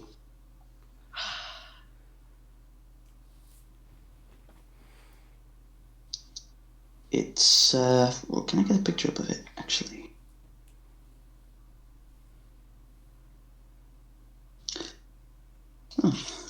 Can't seem to find it. Yeah, I can't find a picture of it. But yeah, there's, it's sort of like a dark purple flag with like a skull on it, which is the Revelry's flag. A bit like an actual pirate ship flag. Kind of, but a little bit different. Okay, Celeste, you don't need to panic right now, okay? Don't panic, right? Okay, good. Right, I'm gonna leave this crow nest now, and you should too, and then I'm gonna talk to the captain real quick, the real captain. Okay, where should I go? Not the captain. You should go back to just inside for now. I'll keep you Okay, I'll go and do that. with as calm as possible. Try to ascend very stressed and like make my way very hastily to the captain. Okay, so you make your way over to the captain, who's sort of with the first mate looking at maps and such, going, yeah, well, if we take a left here. Revelry. Sorry, what? It's the Revelry. We spotted a ship east. Where? East. Spyglass now, and she raises her hand, takes the spyglass, and looks. Damn it! Do they look hostile? It's the Revelry. Of course they're hostile. All right, that's fair enough. All right, everyone. Battle stations, and I need everyone to roll initiative. Don't we need player models? Well, not exactly. Ooh. So you guys are down here. Oh, hell yeah! So I'll get the turn order up, and I'll go over the rules of ship-to-ship combat for you. If I can find them on this document. Watch it. So. Yeah. I'm intrigued. So the ship will have an initiative. Each ship will have an initiative, and that will represent the crew. But you guys will also have your own initiative if you want.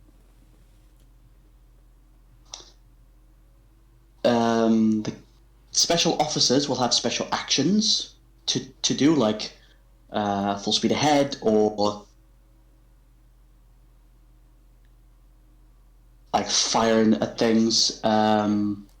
If you want to man one of the weapons, you are absolutely allowed to.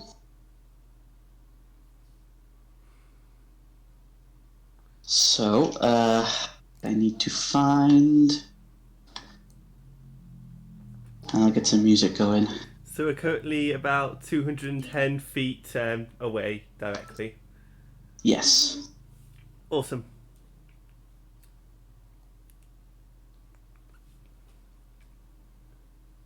Okay, so... The Rimmer has...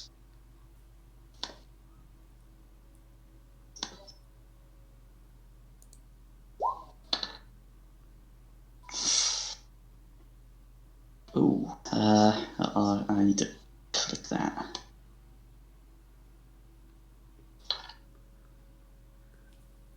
So our ship's initiative is 7.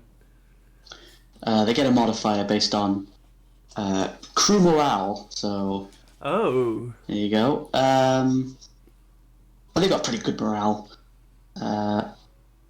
This one then will also all that, and I'll add. I will add. There we go. So everyone else, I need everyone else to.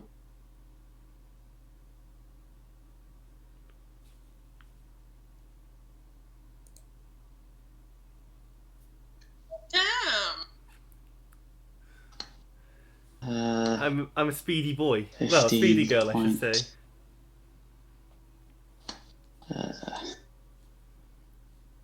River. 1.8. Nice job. West. 0.12. And Pocklows, I believe they've got a -1. Oh, that's not good. Uh-oh. That's a...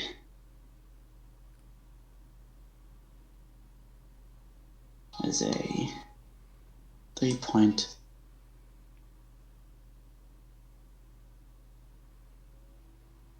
Oh, boy.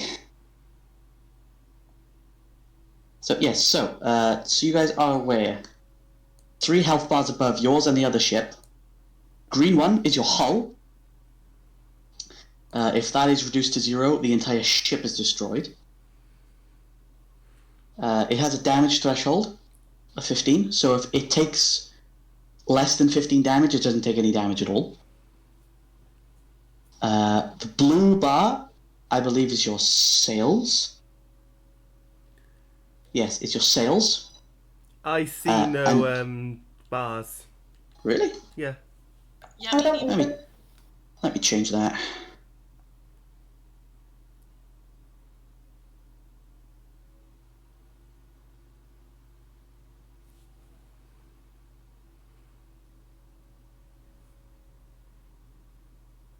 There we go. That better? Ah, Yes. Yes. Yeah, there you go. And it makes sense that you wouldn't be able to see them on the other ship. So, hey. Yeah, so the green one, the green bar, is your hull. The blue one is your sails. If for every 25 health that is taken, your movement speed is reduced. And the red bar is the helm. If the helm is destroyed, the ship can't turn. But that also applies to the other ship. So if you want to aim at specifically sails or the hull or the helm or whatever, or their weapons, because they have weapons as well, which I'll let you know what they are in a second, you might get a tactical advantage in the fight. Okay. And so you know, this ship has 1 ballistae and 1 mangonel, which is a type of catapult. So, River. So River is... You're up first. Go ahead. Realizing that River can't really do much right now until either ships get closer or there's damage taken, River's just going to strategically place herself near near the center on the top of the ship. Okay. That'll be a movement. Mm-hmm. I'll say. And that's it, is it? Or... That'll be it, yes. Okay. Captain, you're currently near-ish the helm. I would like to see if I can get the spyglass again. Yeah, you get the spyglass handed back to you, sure. And I'm gonna take a look and see who's on that ship, if I know anyone specifically. Make another perception check with advantage.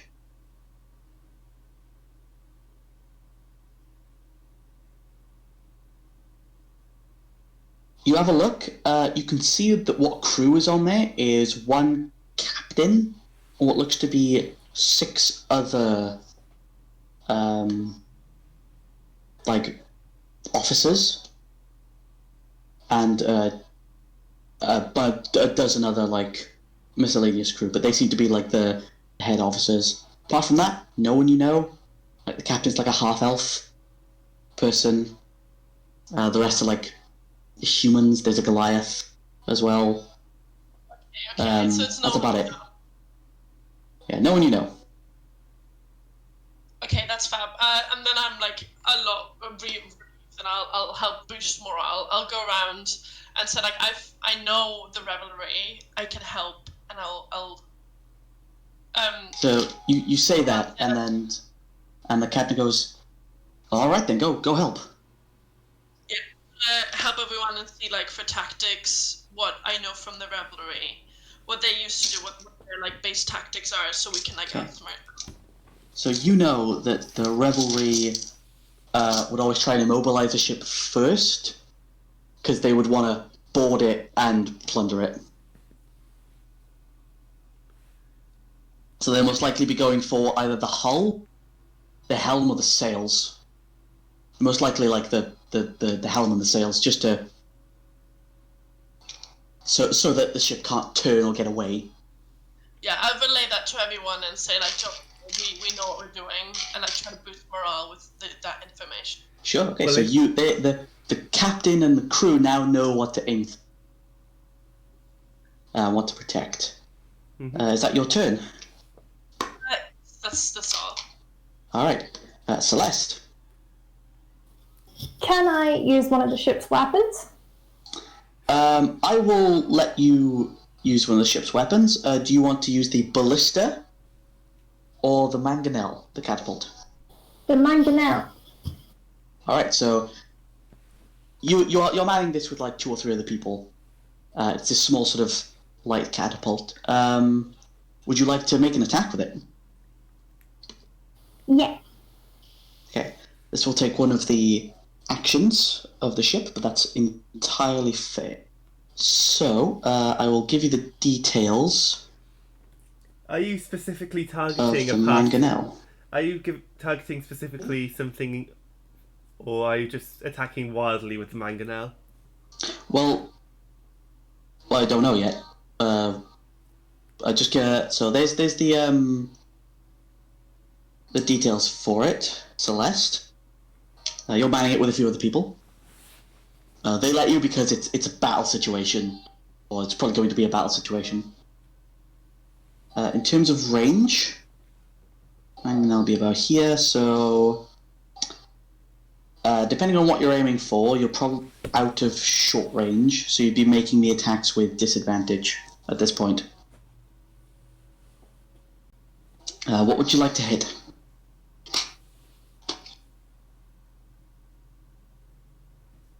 What did the captain say to hit?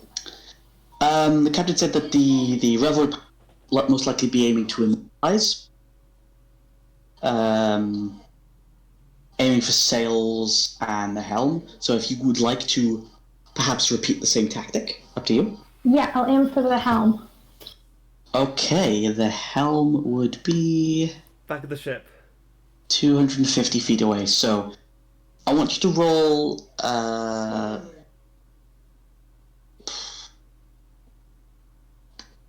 Let me. Do you want me to add the attack to your character sheet so you can Yeah. roll it from your might be character? easier. Okay. Alright, so. Good now.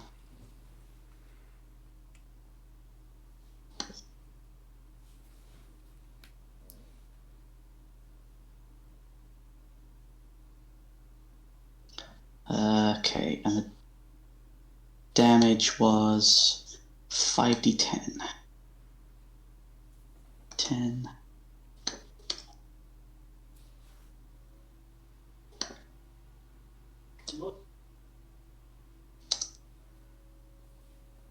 There you go.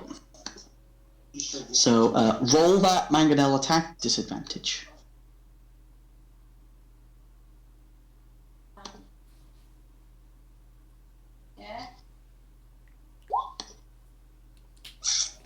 Unfortunately, it goes wide, sort of sailing just short.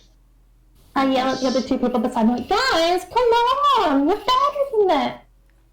They just look. They're like, oh, just load another. So that's your action and your movement. Is there anything you'd like to do as a bonus action? Is there anything I can do? I don't think I can. Oh, you guys did take a long rest, by the way. You guys have had several long rests, by the way, if that helps. Hit points and spell slots and all that is back. On the ship's turn and the crew's turn, it's going to use its helmeted sails to move.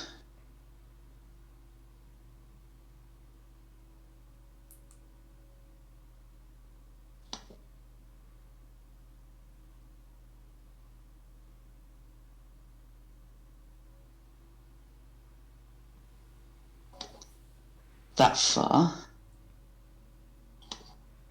And it's going to make a. Ooh, how far? Yeah, it's within range, I believe.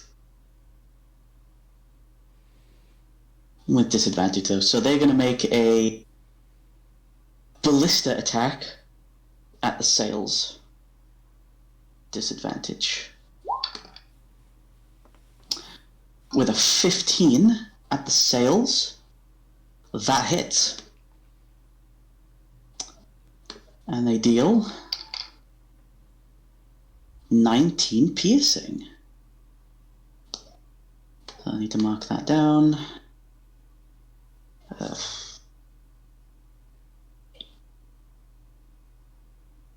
Well, there we go. So you see, like, one of the ballista shots fire out and rip a hole in one of the sails across the way. And the person that's manning it sort of goes, yes! And loads another large, like, bolt into this ballista. Can it move again? I think it can. Yeah, they're going to try and move again.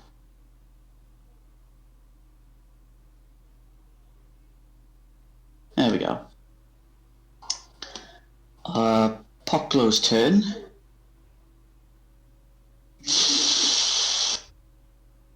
Is going to help Celeste on the mangonel. So Celeste, your next mangonel attack will be with advantage, as Poklo is helping you. Thank you, Paco. The other ship's turn is going to move.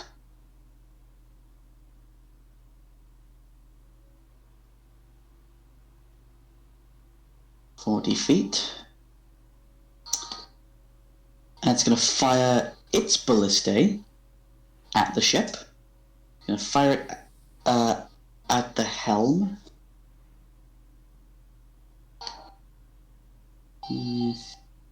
How far away is it? Using the ballistae at the helm is... Oh, they are not within range, so they're going to make it a pitch.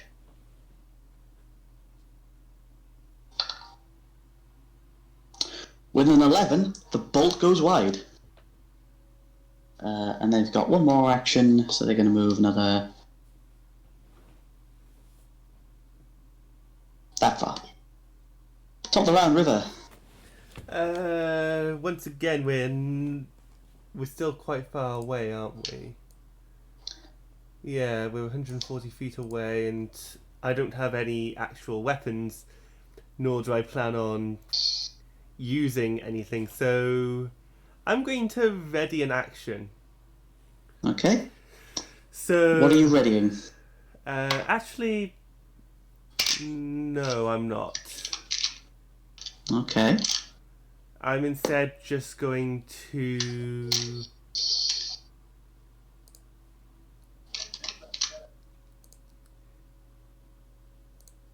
I'm going to stay where I am in the middle of the ship. And... Actually, I am going to ready an action. I'm going to ready mending on any part of the ship that gets hit, and the trigger is the ship gets hit. Okay, what part of the ship? I'm going to focus on the sails. Okay, so you ready yourself, sort of climb up next to the mainsail, and sort of you ready yourself just in case something hits it. Yep. Okay. Captain.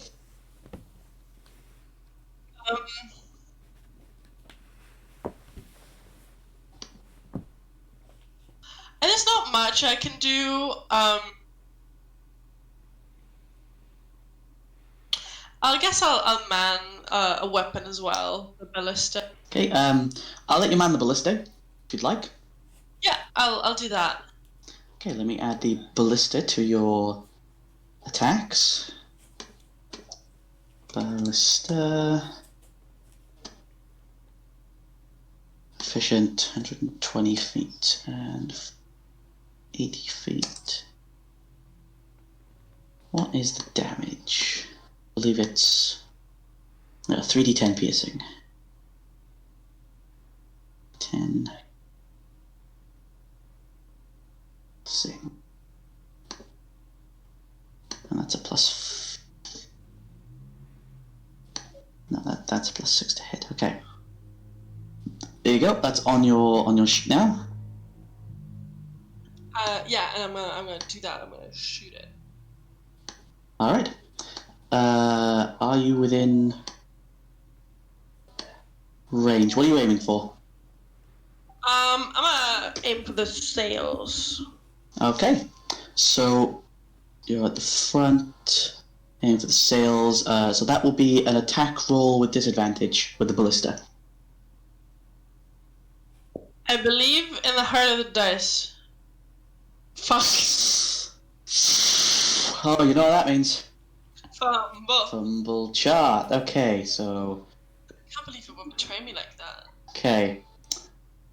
Roll a d20. See how severe this is. Okay.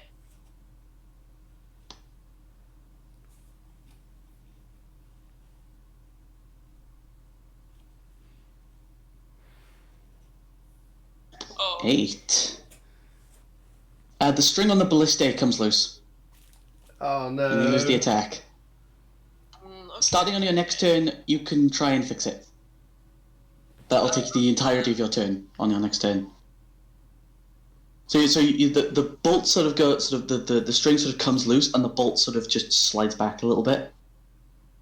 Fuck, and I'm gonna start fixing it.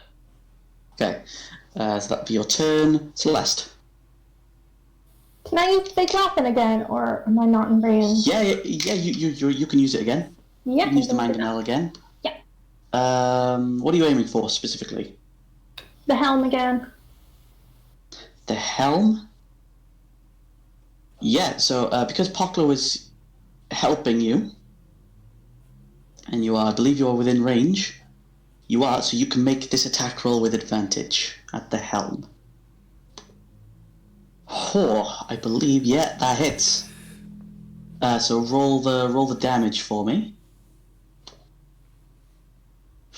Oof. Woo! Baby girl got strength! Jesus Christ. 2 9s and an 8 on that one. So that's, I got a math. Hang on.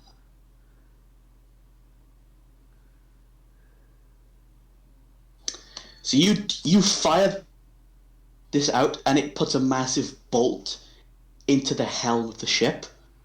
Like, it's just sticking out, and you can hear some shouts coming from across the way. I'll turn to the guys beside me and be like, yeah, guys, that's how we do it. Yeah. Yeah. They're like, quickly, load another one. No. Pockler's helping out there. Is that your turn? Yep. Okay. Honorima has his turn. It's gonna move. It's only gonna move that far. What can the captain do?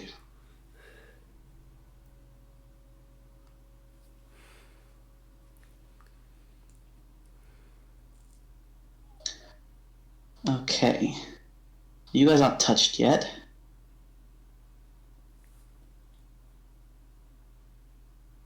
So it's just going to turn. If it can turn it. That way. As to slow down against the wind, because the wind is blowing. The wind is blowing east. And that's it. That's all that's going to do. Pockler's going to assist Celeste again. This ship, because it's sailing into the wind.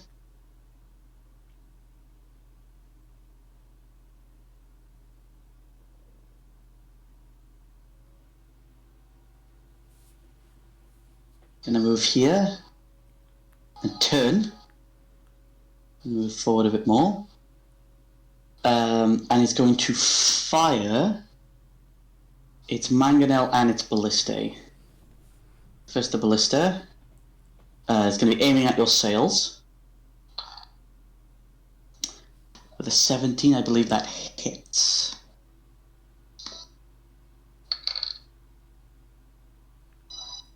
Okay. Sails take 13 points of piercing damage. My mending goes off. It does. How does this work on the mending? I can heal up to a foot of the Okay. material. Just roll me a d6. A d6. Yep. Also, 1d6 rolled. 3. So, you heal it for 3. Because you're not technically seeking part of the crew and you're not the bosun. Mm-hmm. You don't really get that many benefits to fixing it, but you do start to patch up the hole slightly made by this ballistae, and they're going to do the same to you, what you did to them. They're going to target your... No, they're going to target your hull, actually. They're going to target your hull. Why not? With the mangonel.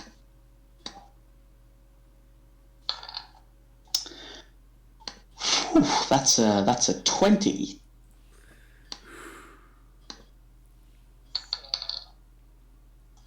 And it's over the damage threshold to the hull takes 18 points of bludgeoning damage as a sizable rock is hurled at the ship and takes off part of the railing on the side. That's...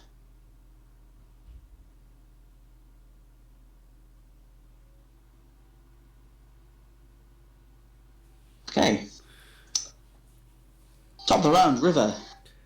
How far away are we? 80 feet, still not quite within range. I'm gonna try and continue repairing the sails. Okay, roll another d6 Sure. for your mending. Okay, so you heal the sails, you repair the sails, another 5. There you go, so you slowly start to patch up this hole now. Is that your turn? Yeah, that will... I'm gonna then drop back down, seeing that the ship is getting close. A plan... Cut out, I'm sorry. I'm gonna drop back down and start formulating a plan. Okay. Any ideas what that plan would be, or...? Something to do with get close enough to the ship and we might be able to kill the crew. Okay. So that's your turn. Mm-hmm. Captain. I'm gonna try to fix the ballista. Okay, make a sleight of hand check for me. Oh no!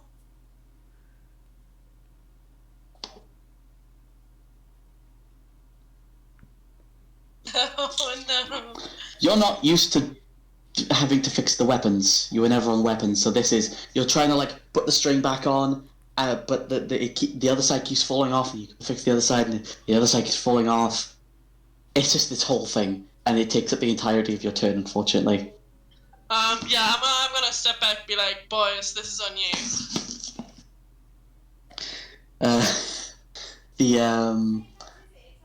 The quartermaster just sort of puts a hand on you. He's like, I got it. Celeste, Round 3 with the mangler thing. go ahead. And Poklo is helping you, so you get advantage. What are you hitting? Where did You they aiming hit us? Where did they hit us last time? Last time was the sails and the hull, the sort of body of the ship. I'll go for their hull. Go for it. Roll with advantage.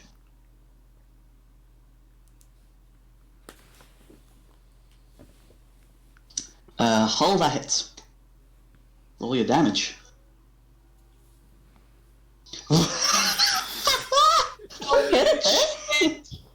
How much damage are we dealing? Oh my god. You're dealing. That's way over the damage threat. So, just some maths a sec. The last has found her calling, guys. I think she's meant to be a pilot. So this thing flies overhead, and it actually puts a hole in the deck as this stone flies through. Is that your turn? Yeah, she's gonna celebrate with the lads and like try to high five and be like, yeah! Yeah, they high five you. Yeah! On the ship's turn. So, take up one of the actions. The quartermaster is going to attempt a sleight of hand check on the bow to help you. No, they're having trouble too. So, no, this is taking a while, unfortunately. The other two actions, they can only move that far. Yeah, about that far. Because they're sailing against the wind now. And they're going to fire... Oh, no, the ship can't actually, because you guys are manning the weapons. Okay, Poklo. Let me see what else Poklo can do.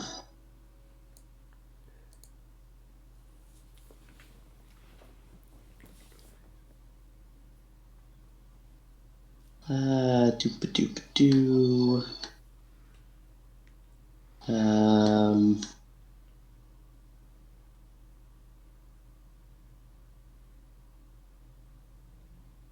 No, there's not really what Poklo can do. I guess just help reload. They're just gonna assist Celeste. The other ship's turn. They're gonna move.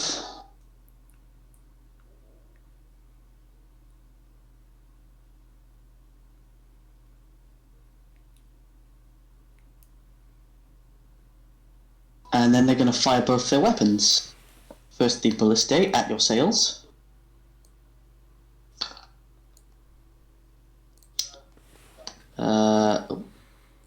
I believe that hits the sails.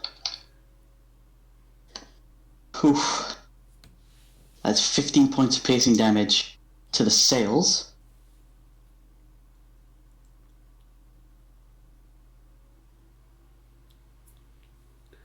Hang on, so that's ED. There's a sizable hole now in.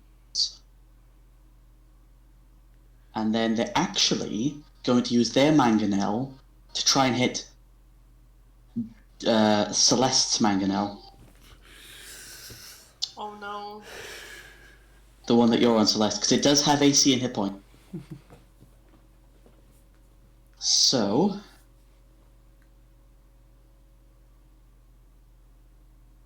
Normal roll. A 12 unfortunately misses your mangonel. So this, unfortunate for them, it sort of sails past the ship, but you can see that they were aiming at you. And I taunt them, And be like, ha ha! Would they hear if I taunted them? Yeah, probably. Ha ha! Losers! Okay, that's their turn. River.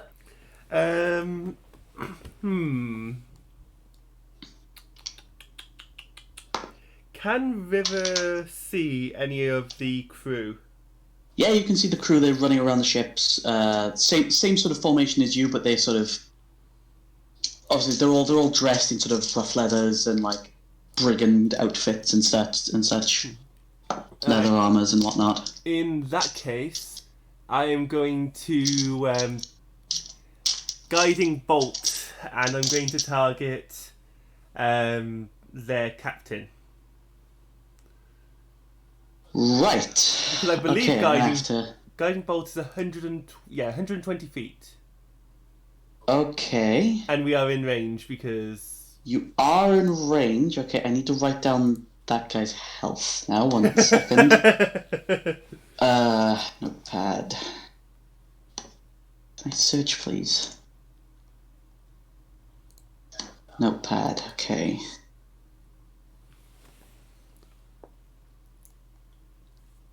Captain Health, okay.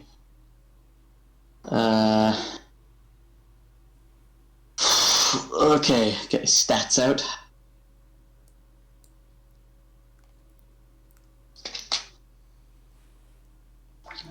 Okay. Now the question is, does a 16 hit? 16 will hit. Okay. How much damage? 13. 13. Okay, so you see this captain sort of half elf man, sort of like a red striped bandana around his head, and you see him and you throw your hand. 13. So that is, and he sort of hits him, and he's like, what? And sees you and shouts, "Boys, they've got a cleric!" Hell yeah, we do. And that's River's turn. Okay. Captain, you're up. I'm gonna have another go at the ballista and see if I can fix it. Okay, sleight of hand check.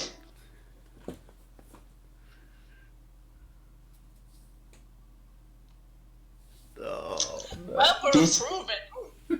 It's not enough. I'm sorry. I'm not surprised. You are super not familiar with this. You don't know how. You try and tie like sailor's knots on it, and it's too tight for the tension. And you try to tie it again, and it's too loose for the tension. It's really weird. It's really difficult. I swear for like the rest of my turn, Yeah. and then just walk away. Okay, that will take the rest of your turn. Celeste. Going forward, baby! You attacking again, yeah? Oh yeah, same weapon. Alright, what are you aiming for? Which part looks most damaged? Would that be the helm? The helm looks the most damaged, it's got a big hole. Has their sail got much damage to it? Not really, but the same as I'll go yours. for the sail. Okay. Roll Mangonel with advantage, because Poplar is helping you.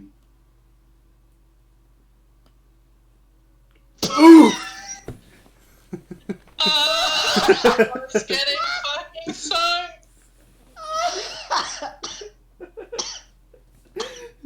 Jesus Christ, okay. I think we So- have it. Find a calling. Okay. So, I need you to roll me the damage.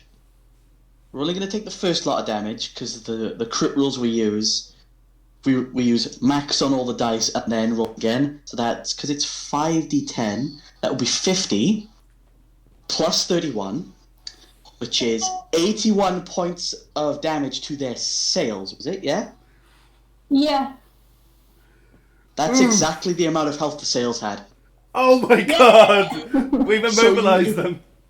So you turn, and you target the main sail, and then you look down and you target the pole, the support pole that it's holding it up. You fire and you tear it clean off. It then collapses and falls onto the other set of sails, and both sails go crashing into the water. This thing now has no move speed. I'm gonna celebrate by hugging the boys. Okay, they hug you back because they're like, We're like Holy jumping at the dawn, hugging, like, yay! yeah, they're like, holy shit, that was such a good aim. What the hell? I'm not expecting this out of a kid. So that is your very awesome action. Would you like to do anything else on your turn? Nah, I'm good. We'll just celebrate. Okay. So on the Rama has his turn. It's going to move. So it's going to move there. Because it can't move that far because it's sailing against the wind. And the quartermaster's going to try the bowstring again. Nope. It cannot get this. You guys cannot get this thing to work. It's the fucking ballista, I tell you that. Yeah, the ballista. Yeah, it's. Jesus Christ.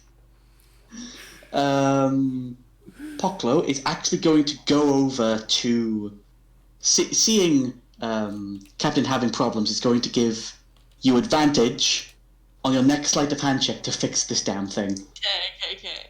Okay. So, on this ship's turn, they are now immobilized. They're not very happy, so they're going to target your weapons. Makes sense, to be fair. So, the ballistae is going to target the mangonel, your mangonel.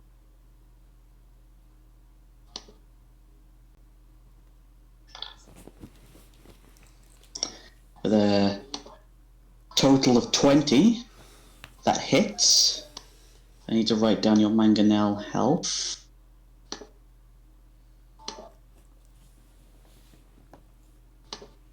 Sorry, the ballistae health. Okay. No, they were aiming for the mangonel, yeah. That's 13 points of piercing damage to the mangonel. As you see, a ballistic bolt, like, fire across and splinter some of the wood support frame on the mangonel. Your mangonel health is down. And their mangonel is going to target the ballistae. The ballista. With a 25. Oh no. I mean, it's fucking broken anyway. Oh, whoops, that was the wrong one. Sorry.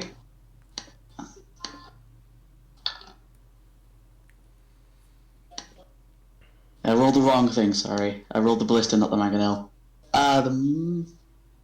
No, that misses though. They do miss.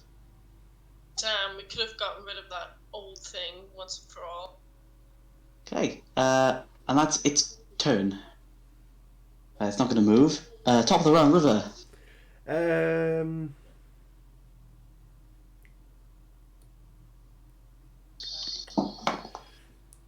River is going to shout a command to get us closer to the ship. We can kill. So you shout, get close to the ship, and the captain goes, "Hey, I'm the one that gives orders around." I have a plan. Oh, what is it? They can't move. We board and kill them. Or we can run. They, like you said, they can't move. We have Make a persuasion check, actually. persuasion. 13. Okay, and so you say that, and they're like,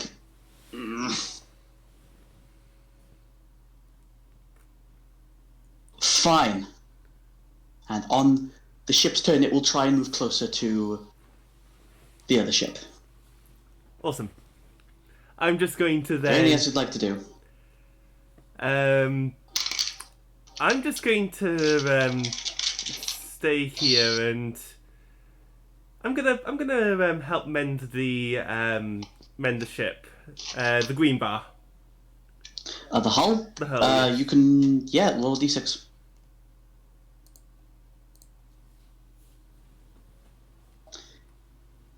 You heal it for two.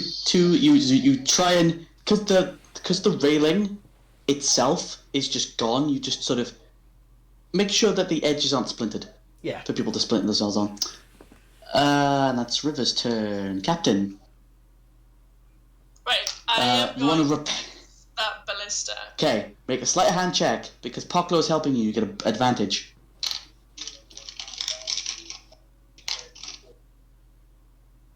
The improvements. You're getting somewhere, but it's not. Again, Poklo's not the most dexterous person, so you two are really having a hard time with this. I'm just gonna walk away from this. This Okay. is useless, and I'm gonna walk to the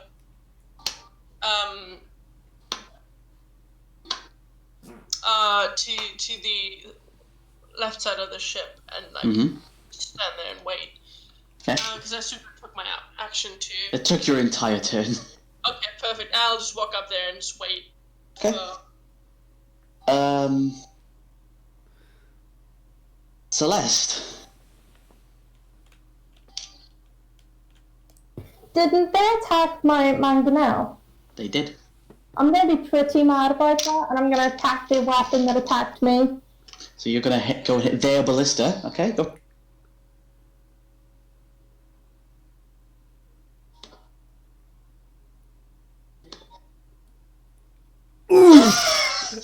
Jesus Christ! As well.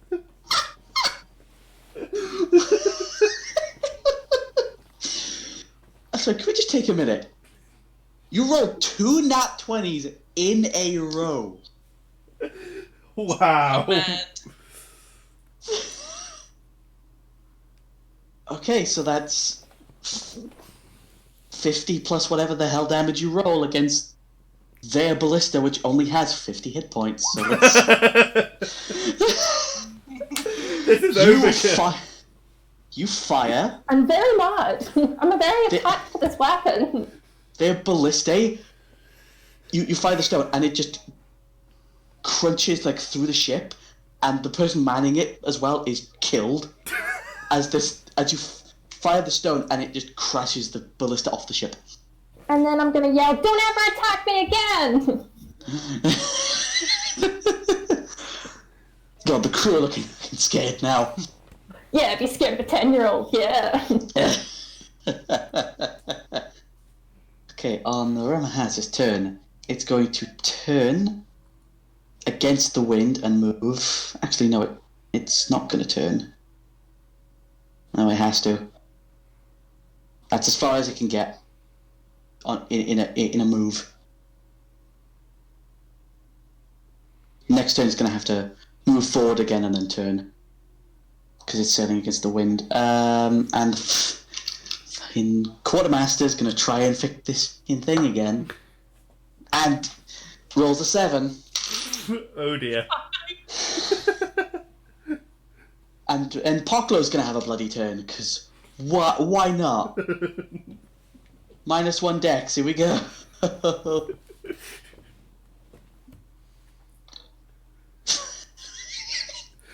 Oof.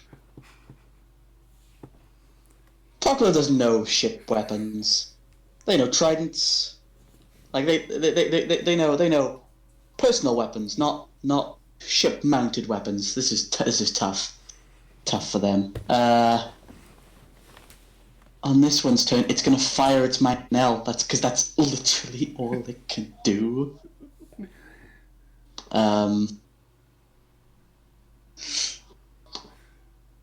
Actually, no. It's gonna fire its mangonel at the other mangonel. Why not? Do they get disadvantage because they're scared? No. Aren't They did, however, roll a 10. Aren't they too so close? they miss anyway. That's okay, that's okay. Hang on.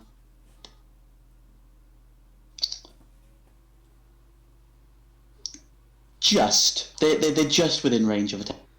Mm-hmm. And then the bosun is going to try and repair the helm. Okay, let's see. Morale score is probably 4, so...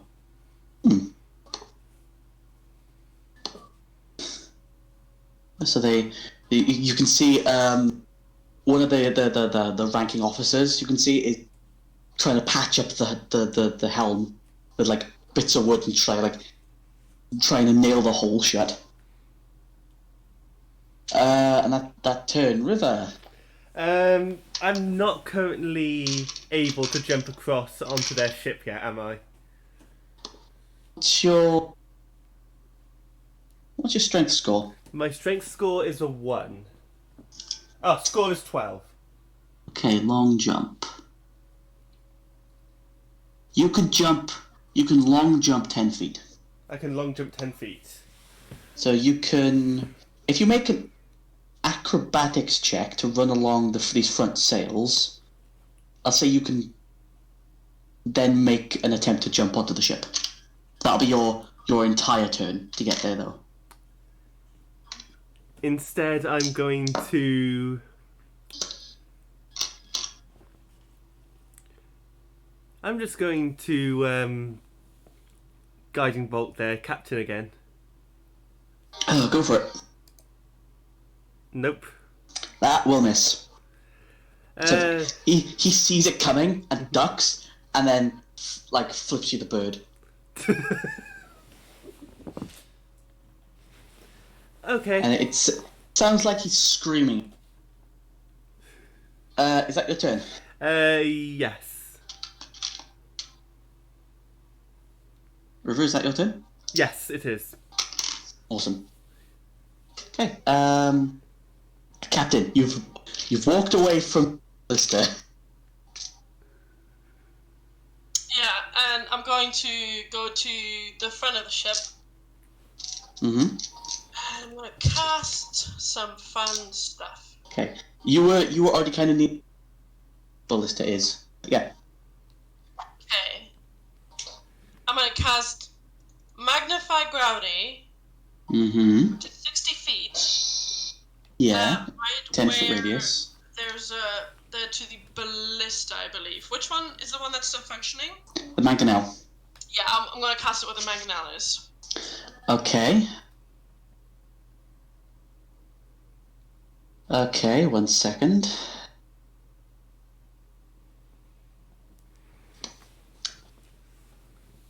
So we'll just put it there for now, if you can see that. Oh, yes. That little purple spot, that's where the magnified gravity. You sort of chant the words and sort of you see this sort of gravitational force on the mangonel. I'm just going to make one saving throw. Crew manning it. They're all commoners, so they have 4 hit points. Oh! Whoopsie. They rolled 11, so you crush them all. All the people manning it. And the mangonel... actually, the ship's going to make a con save for them. Because, why not? I rolled a 14, so it did pass. Mangonel's still going to take 6 points of damage. How many members of crew are left on the ship? Let's see, you killed about 4, so there's probably about 26 left. 4 down, 26 more to go. Yeah. Okay, is there anything else you'd like to do, Captain? I'm going to look at the captain and flip him off. That is my staple move. He's Okay. not taking that away. He's gonna make a quick reactionary insight check against you. Oopsie. Are you trying to hide the fact that you're say Well, at this point, I didn't, so no. Okay, he looks at you, and you think he recognizes the get up. He's like, what? And that's your turn, Captain, is it? What's on? Okay, Celeste, you're up. I think we all know what I'm gonna do. All right, what are you aiming for? What looks... So there's no sail anymore.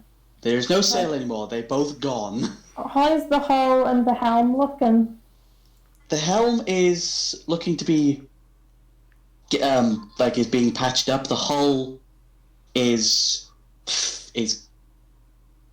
about the same as yours in terms of damage. Maybe a little bit more damaged. A few more holes. I'm gonna go for the hull. Okay, go for it. Roll an attack.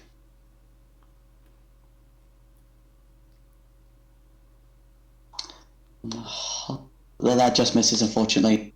Sort of just lands just short of out here, unfortunately.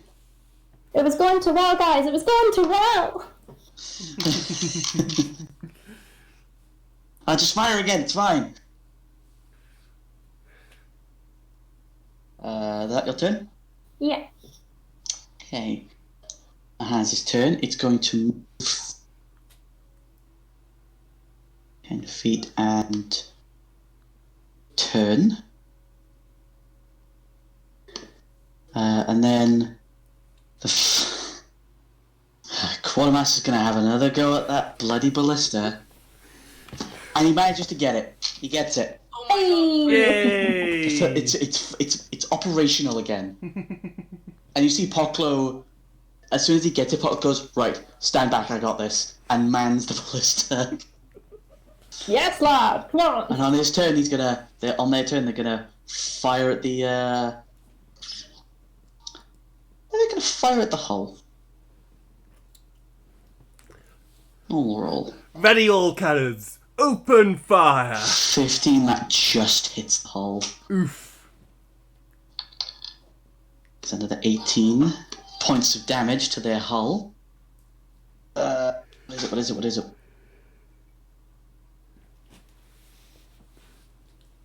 Sorry, just do it. I'm quickly trying to do my...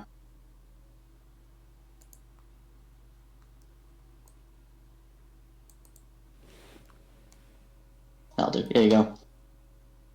So there's a sizable now, another like hole in the side of the ship now.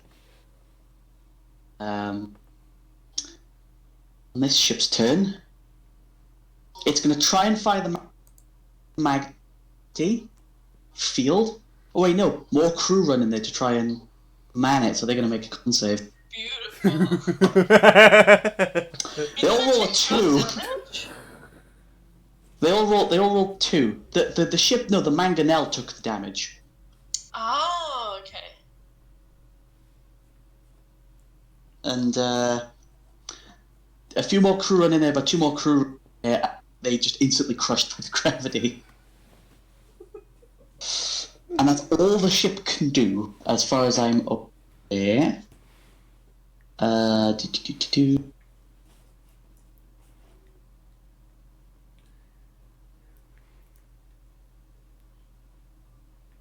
Yeah. Yeah, no, that's all it can do. Top of the round, River. We're not close enough yet. Therefore, River... No, not yet. No. Therefore, River is going to head to... Ooh, what does River actually do at this point? Burn some stuff. Like... Spells... Actually... I think... Yeah, we're in... am I still in range within 60 feet of the captain of their ship?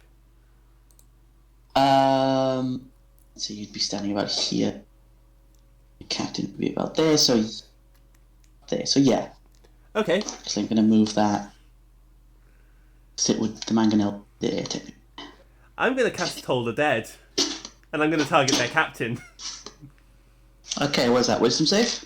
Toll the Dead is a wisdom save. Just click it for.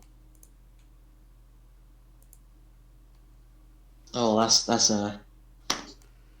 That's not very good. They do fail. They do fail. So they take 2 damage.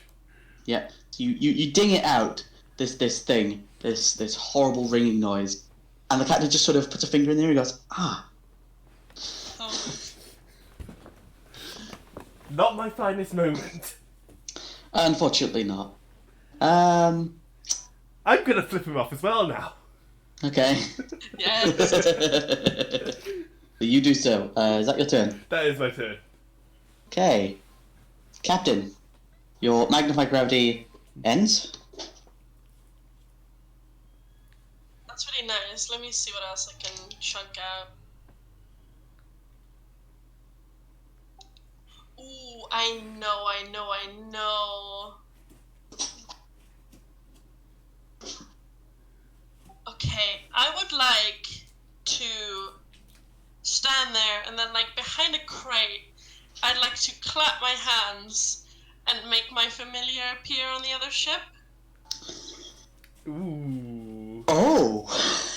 And I'm just gonna let it creep out and then just run across the ship Okay. and wreak absolute havoc. Okay. So for everyone else's benefit, because River and in fact, most people, you see this too. Can you guys see that? See what?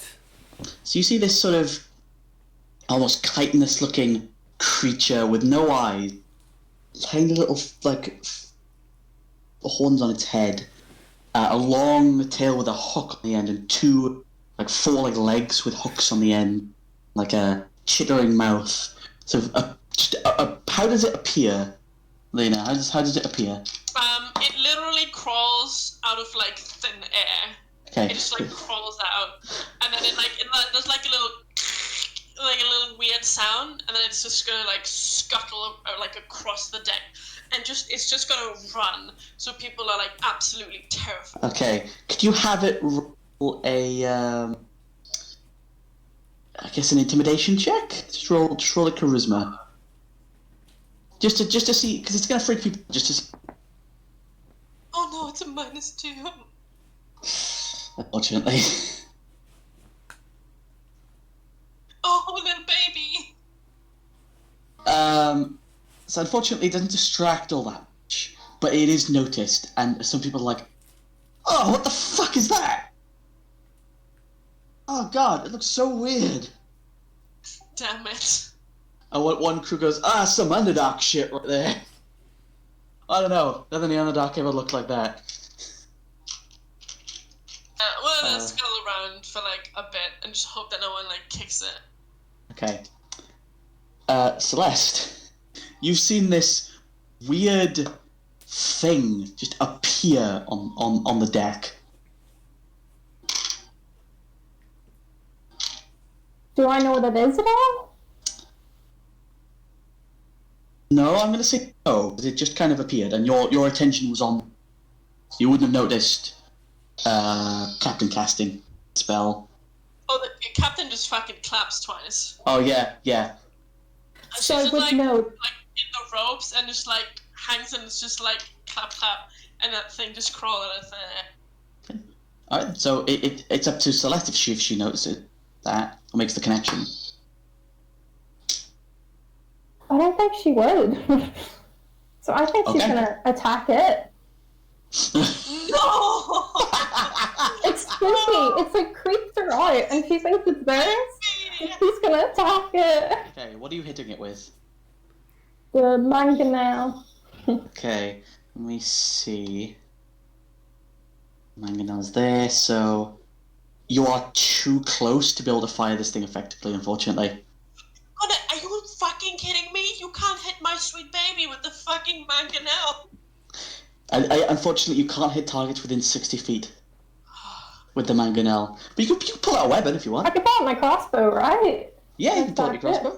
Yeah. Attack with your crossbow. Go on.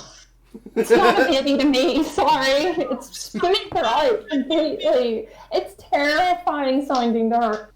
Death to the baddies! Oh, roll your attack.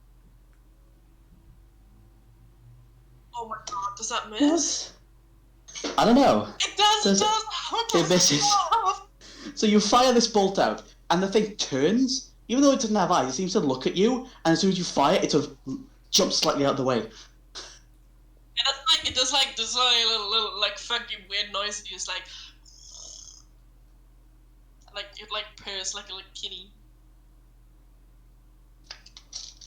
Like, purrs nicely or scarily? I mean, it's literally like a nasty little boy, so it does look like a little bit nasty.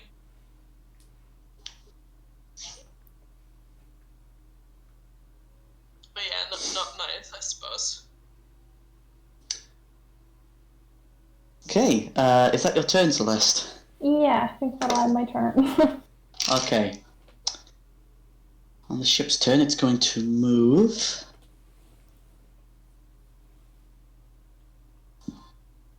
That's as far as it can move because it's sailing against the wind.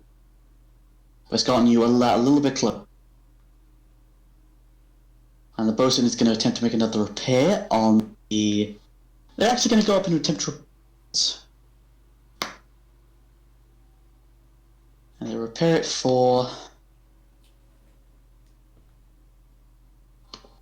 5. There we go. Poklo is going to aim... They're smart, they would have seen that. You're going to aim the ballista at the helm. No. Hull. Aim at the hull. So...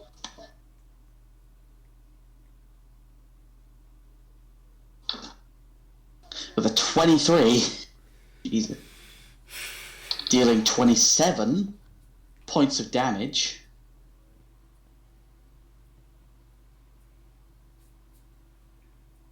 Okay, this hull is getting wrecked now. On the ship's turn.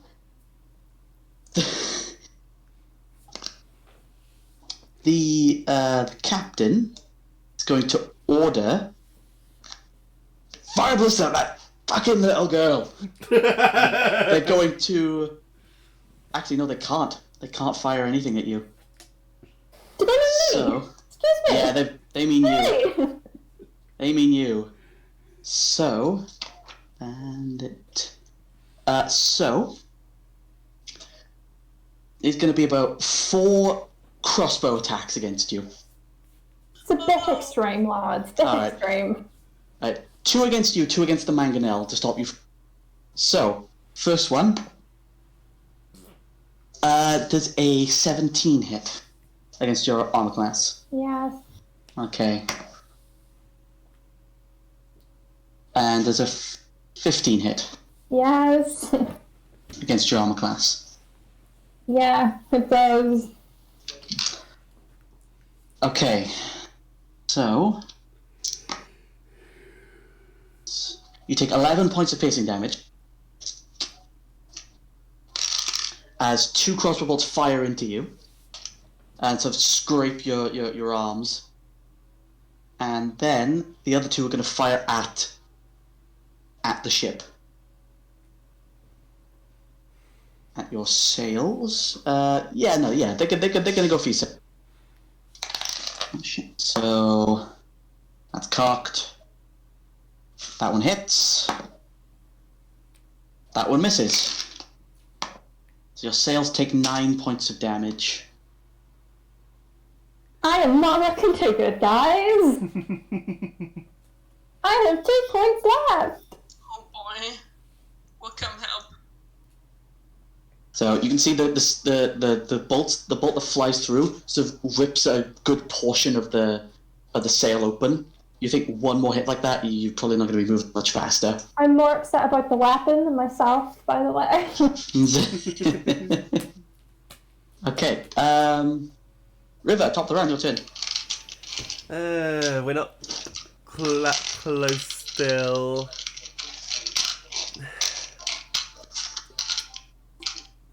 River's going to rush over to the mangonel, Mm-hmm. she is, for the first time since we started this campaign, she's going to equip her shield. Okay. And she is going to stand between Celeste and the enemy ship. Okay, so you're going to make yourself a... Yes. Okay. So you pull your shield out and you stand in front, bleeding quite heavily.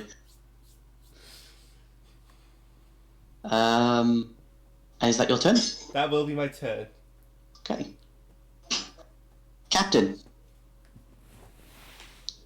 I'm gonna clap my little baby out. Is that like a bonus action or is that full action? I don't know, what does the spell say? Double check.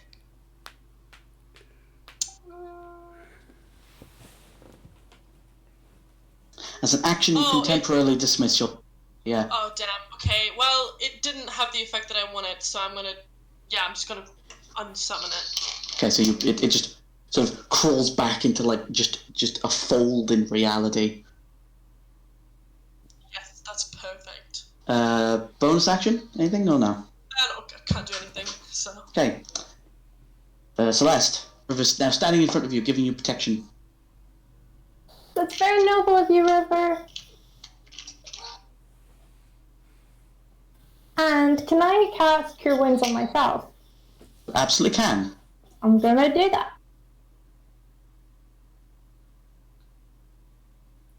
Just click cute. First level? You only have first levels.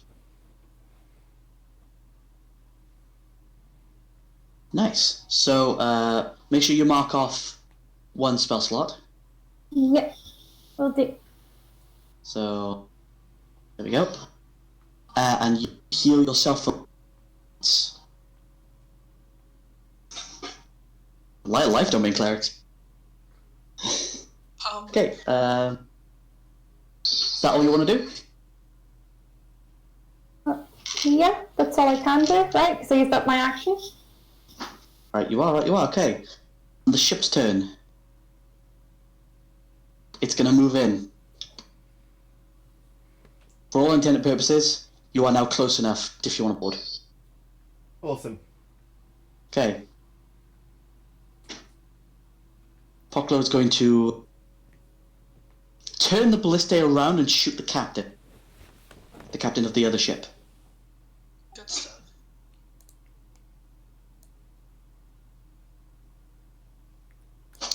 Ooh, I believe an 18 hits. Yep, so let's see how much damage our turtle friend can do. Only 7. Well, that's okay. Because now the captain has a bit of a hole in him.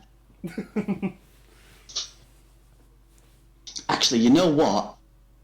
Poklo is actually going to spend one spell slot to deal divine smite damage on this ballista.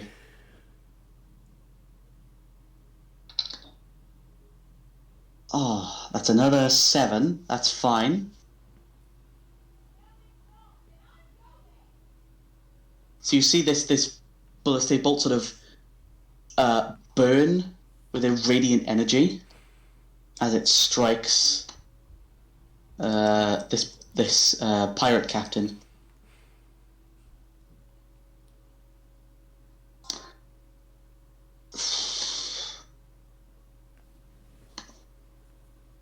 They're all going to try and fire at the ship. So,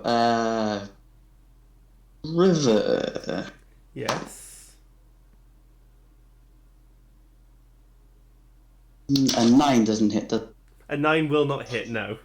Okay. A 12 will not hit you. Nope. Okay. Now they're going to try and target the other captain. And I'm aware we're running over.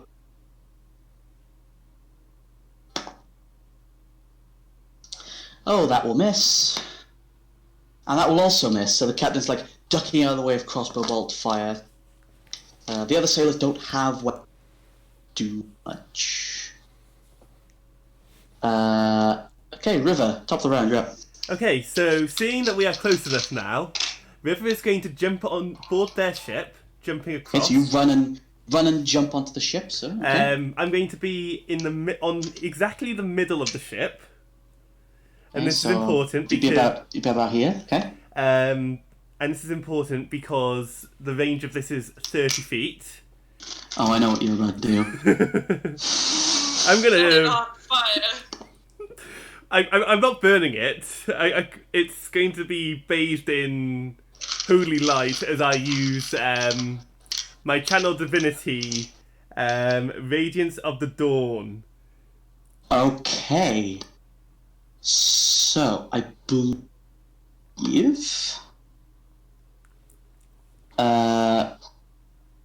Right, so they all need to make a con save, yeah?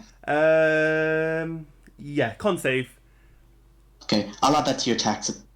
Yeah, For now. I forgot to add it last session, so... Don't worry about it, it's fine. Right, so, I'll roll for the whole crew, because they're all commoners. They rolled a 15. So the miscellaneous sailors pass. Yeah. The captain got a 13, so he fails. Slash R 2d10 plus my cleric level. So the captain takes the full 16, the rest of the crew takes half as much. Okay, and all of the officers, because they're all of them failed. So you take out all of the crew, all of the officers, and this guy takes 16. That's... Okay. So you just poof out this light, and all of the crew that were above on the deck are just singed in this wave of like burst of light. All of the officers are disintegrated. No, they're knocked back by this force. They're not outright dead, unlike the rest of them. And the captain is sort of just like forces against it, and you can see they're like slightly smouldering and like slightly burnt by this radiant light. Is that your turn? Assuming that I can't escape back off the boat. No, I think getting on there was your full move. Because you had to run 10 feet, jump 10 feet, land, move 10 feet.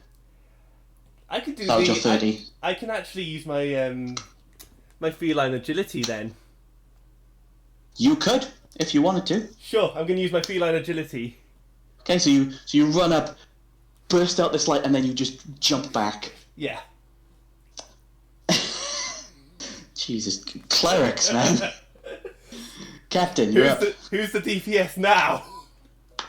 Excuse me, I think I did pretty well. How many crew, Captain. how much crew is left? Just out of curiosity. This is not a competition of who kills more people. Yeah, how much ship is left, lads? I think I'm gonna just cast a little ray of frost to the captain. Yeah, he's the only one left on the deck. The rest of them are probably lower down. Okay, I'm actually gonna stand up. I'm not gonna cast anything, and I'm gonna yell over, "Surrender, or we will kill every last one of you." Make an intimidation check. Do I get advantage because River just wiped out half the crew? It's... I'm gonna say... Sure. Yeah. Intimidation. I'm proficient in that. Beautiful. You and the rolls. If as long as it's not a dexterity related skill, you're fine. Yeah, basically. Okay, so you shout that out, and the captain just sort of sighs, puts his hands up, and you see the red, like, the rest of like the 12 crew all come up, see the captain surrendering, and just put their hands up. There's like 12 like normal sailor people surrendering. I'm gonna hop over. So I'm gonna look at the real captain and just give him like a nod and hop over to the other ship. Okay. So with that, the combat has ended, and you as you sort of approach the crew, I think we're going to end it there. Ooh. I think. Damn. Because we've run over a little. But that's okay. It's a good place to start next week. Yeah. Next week you'll get to Islecross Yay. Yeah. and begin your hike. So, like I said, you guys are not getting experience now. You're playing, but that's okay because you guys will be level 3 soon. Trust me. Yay. Hell yeah. So, did we enjoy? Did we have fun? Yes. Definitely. How did you find the ship-to-ship combat? I enjoyed that aspect of combat. Even though River doesn't have any weapons on her, and that's something I did purposely, I feel it was an interesting way to fight. Hmm. They didn't stand a chance against us. That was easy. Against you with your 2 nat 20s in a row. I mean, Amazing. I think I know what the name of this episode is going to be. Go on. Celeste the Pirate. Yes. I thought that the crew summed it up really well when they went, shit, they've got a cleric. I think that should be the name of the episode. Absolutely, go for it. Okay, so the title is going to be called They've Got... They've got a cleric.